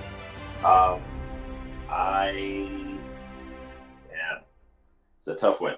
I'm gonna go with Joe again because it's one of those things where he knew better, but still didn't follow through. But then on account of former presidents and Speaker of the House is forcing you to make a decision on the spot when you're an old man, you had to do it for the love of the country and the party, and you didn't do anything to cut that bull. I'm gonna go with Donald Trump. Yeah, I'm gonna eliminate him, and I'm You're gonna eliminate Donald Trump? Eliminate Donald Trump on account of the fact that we've seen him in the news cycle from January up until now, and for some reason having all these convictions in the court of law, and for whatever the reason he was able to brainwash a whole bunch of people to vote for him. So you should have done your homework, you should have done more, and you didn't do that much. So we're gonna go with Donald Trump. All right, thank you, Ricardo. And I'm going to agree with not only MD but Ricardo. And me myself, I'm going to put Donald Trump on the chopping block and not make him the super duck. The super duck is indeed Joe Biden.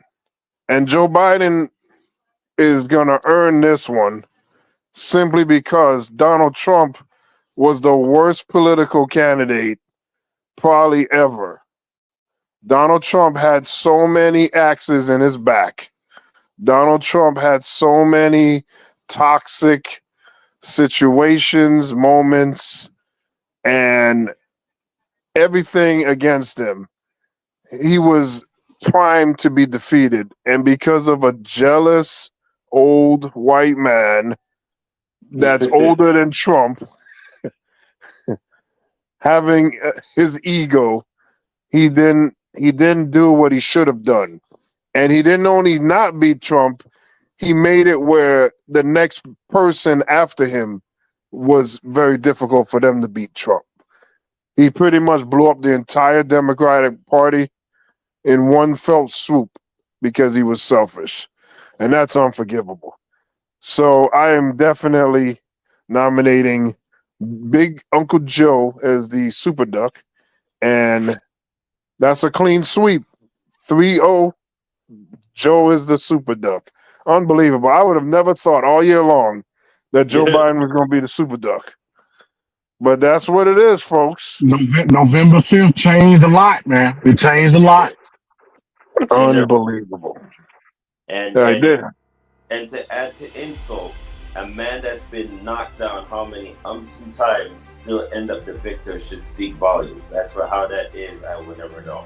It's literally, we counted out Trump winning and he still end up winning. So you gotta hand it to, you know, the person that comes out the victor.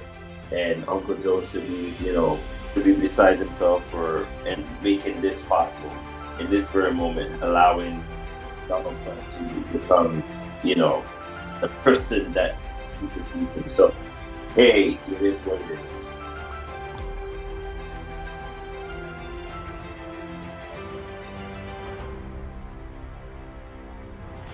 I mean, hey, you know, I guess you could give Trump the lame duck Iron Man award, you know, because again, he withstood it all year long, multiple titles. You know what I mean? So, you know, there's that. Zach, I don't know if you muted or not.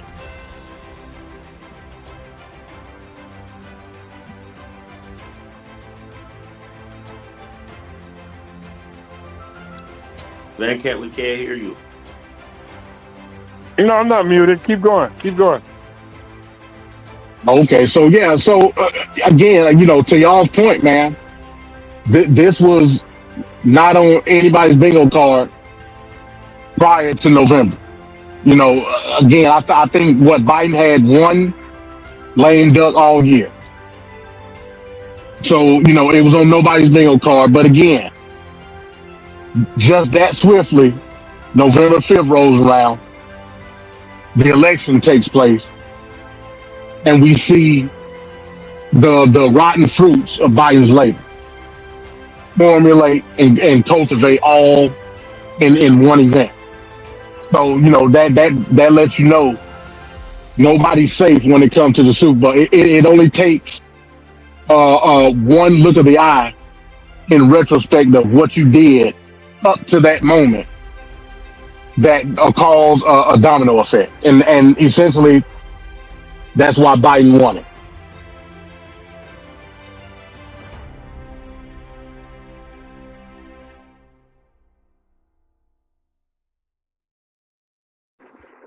Van Cat heating up the hot pocket. I get it.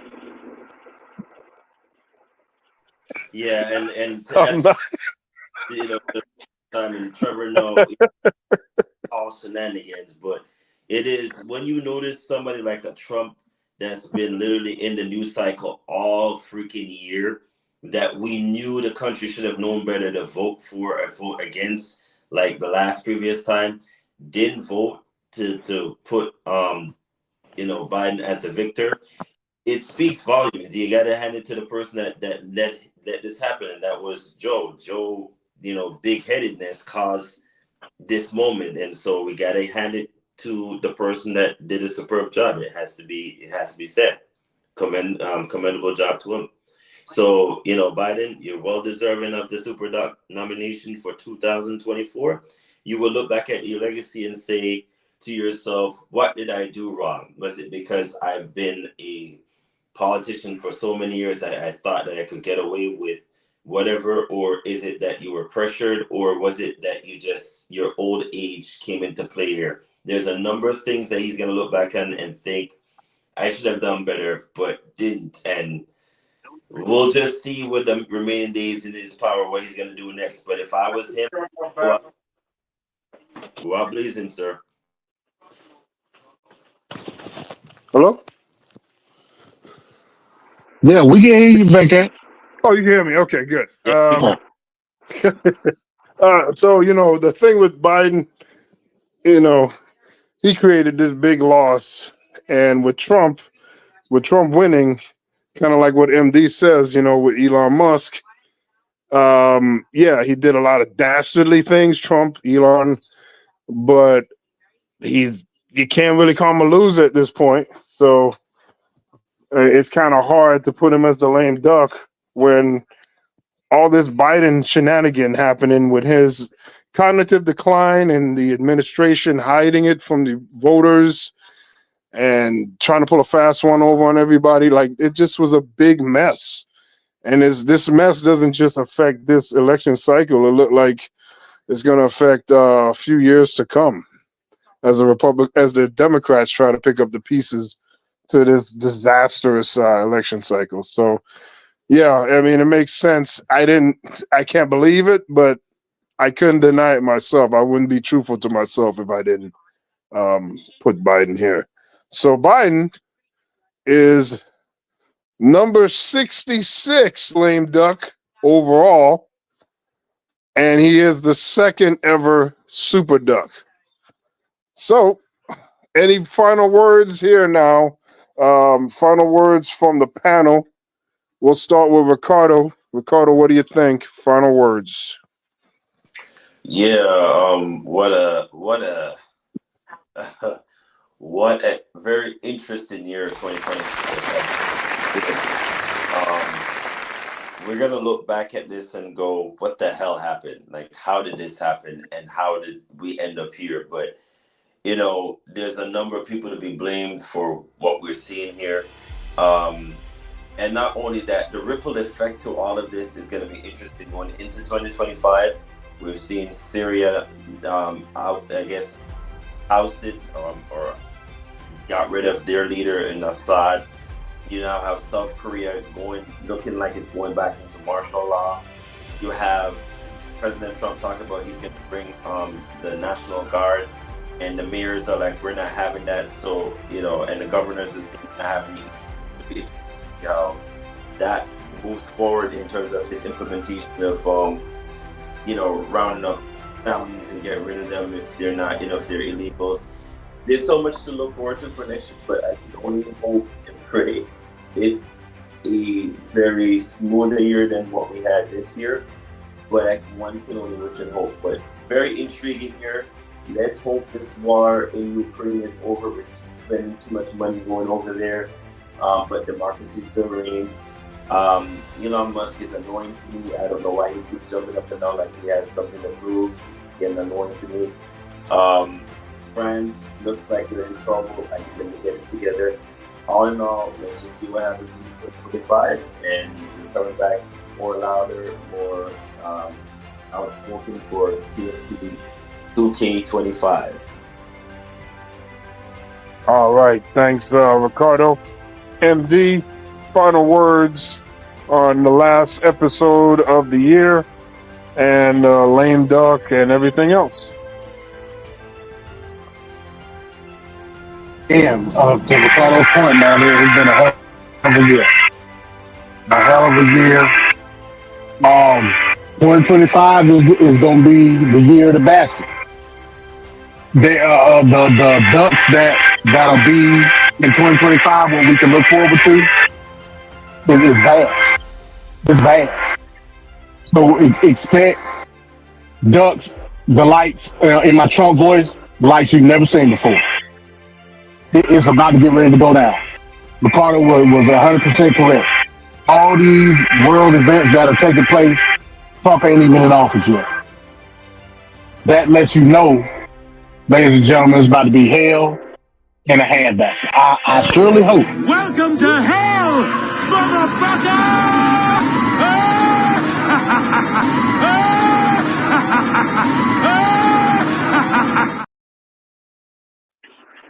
Hey, I surely hope that you got yours, because I got mine. So with that being said, here's the 2025. We'll see y'all in January and look forward to more duck. With that, I say peace. Hey, bro, come on now, dog. Come on, man.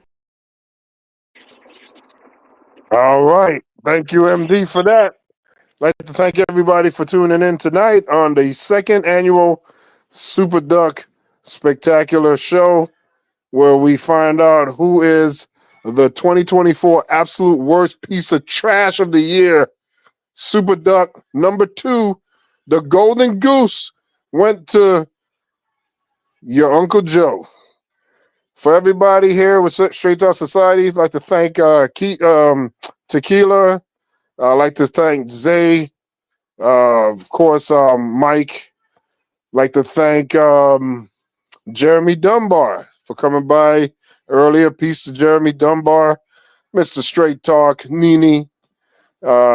Everyone else at the Straight Talk Society, of course, the world's most dangerous political panel. You got MD20, you got Ricardo. We'll see you guys next year. And there's going to be a hell of a year, like MD said. So until then, we'll leave you with the roll call of all the lame ducks that we've had up until this point. Uncle Joe is our number 66. What an unlucky number. And peace to everybody. We'll see you next year. Have a great night. Peace. Peace. First things first, in this lame duck session, Congress has to prevent a shutdown by funding the government. When he became the first president in the history of the United States to be indicted on criminal charges. Just a few moments into his weekly news conference, Minority Leader Mitch McConnell stopped talking mid-sentence and froze. Republican Representative Lauren Boebert of Colorado is apologizing for her behavior at a Denver theater last weekend. It happened at the family-friendly show Beetlejuice. Surveillance video shows Boebert vaping and behaving disruptively with her companion in the theater. They were escorted out. Boebert blamed her actions on her pending divorce. Can you tell me why so many people that support Donald Trump love conspiracy theories, including yourself? He seems to attract lots of conspiracy theorists. Well, let me tell you, you're a conspiracy theorist, and the left and the media spreads more conspiracy theories. We like the truth. We like supporting our Constitution, our freedoms, and America first. So, what about Jewish space lasers? Tell us about Jewish space lasers. No, why don't you go talk about Jewish space lasers? And really, why don't you off? How about that? Thanks. Thank you very much. Fired up LULAC members are accusing Texas Attorney General Ken Paxton of using voter intimidation for political gain in a series of recent raids on Democrats. Let's just say Rudy Giuliani was not happy at all. Now, you know, he's got to pay a massive issued arrest warrants for Israeli Prime Minister Benjamin Netanyahu and former Defense Minister Yoav Gallant for crimes against humanity. You must really hate her. No, it's a shame. It's a shame. I just love you. No, that's why he's a great politician. That's why he's a great politician. On the black people is the millions of people that he's allowed to come in through the border. They're taking black jobs now. And it could be 18, it could be 19, and even 20 million people. They're taking black jobs, and they're taking Hispanic jobs, and you haven't seen it yet, but you're going to see something that's going to be the worst in our history. Some people have nicknamed Senator Katie Britt the TikTok trad wife for her performance at last week's Republican response, where she came off as a bit of a caricature of a 1960s housewife. We are just learning late tonight that former President Donald Trump is expected to surrender to police in Georgia. Are pointing at a man named Judd Blevins, who was among the crowd that chanted, "Jews will not replace us," that day, and now he is a city commissioner of Enid, Oklahoma. Donald Trump's statement weeks ago, and black folks found him relatable. He wasn't lying. He was telling the truth. 2 weeks ago, South Dakota Governor Kristi Noem was widely considered one of the top contenders to be Donald Trump's VP pick. But that all changed after the release of excerpts from her new book that have drawn criticism. One about her killing a hunting dog. New details in Sean Diddy Combs' ongoing legal battle have been uncovered. The music mogul, who is currently in jail awaiting trial on federal charges of racketeering, sex trafficking, and prostitution, to which he's pled not guilty, is facing several sexual assault allegations from over 100 people. And now one of his accusers has been revealed to be Anna Kane, the ex-wife of NHL star Evander Kane, in which she accuses Diddy and others of plying her with drugs and sexually assaulting her in a New York City recording studio in 2003 when she was 17. Per TMZ, Combs has since denied her allegations. According to the documents, of the man who was shot dead at the Trump rally has refused to speak to Biden and says Donald Trump has not reached out to her. Helen Comparatore does not blame Biden for her husband's murder when he died trying to protect his wife and daughter moments before an attempted assassination. Helen says her husband wouldn't have wanted her to talk to him because of their political views, but regardless of her support for Trump, her family has not heard from him since the events unfolded. She said Kamala has one big advantage. I'm a better looking person than Kamala. No, I couldn't believe it. She said, I had never heard that one. A lot of towns don't want to talk about it because they're so embarrassed by it. In Springfield, they're eating the dogs, the people that came in. They're eating the cats. They're eating the pets of the people that live there. Mark Robinson has a Trump endorsement, is a conspiracy theorist, has espoused hate, is considered by many to be far more extreme than even the raft of right-wingers who come in under the sort of MAGA Trump era. He has compared gay Americans to, quote, maggots. He has quoted Hitler positively, including in the idea of racial pride in one's own race. That's a quote, a kind of supremacy quote. And he's made many other extreme, lying, hateful, and offensive statements. A longtime local elected official resigned after he's arrested on charges of accosting a minor. Ken Pletcher, who has served as Delta Township supervisor since 2008, resigned Tuesday. I have sinned against you, my Lord. And I would ask that your precious blood would wash and cleanse every stain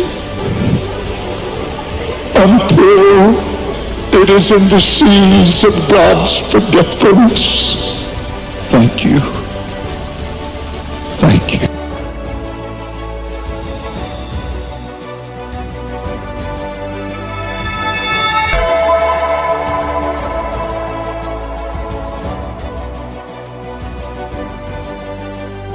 It's the Trash Bag Human of the Week for the year. Who will be the 2024 Super Duck?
She just said a terrible thing. You know what she said? Shout it out, because I don't want to. Okay, you're not allowed to say, and I never expect to hear that from you again. She said, I never expect to hear that from you again. She said he's. That's terrible. Terrible.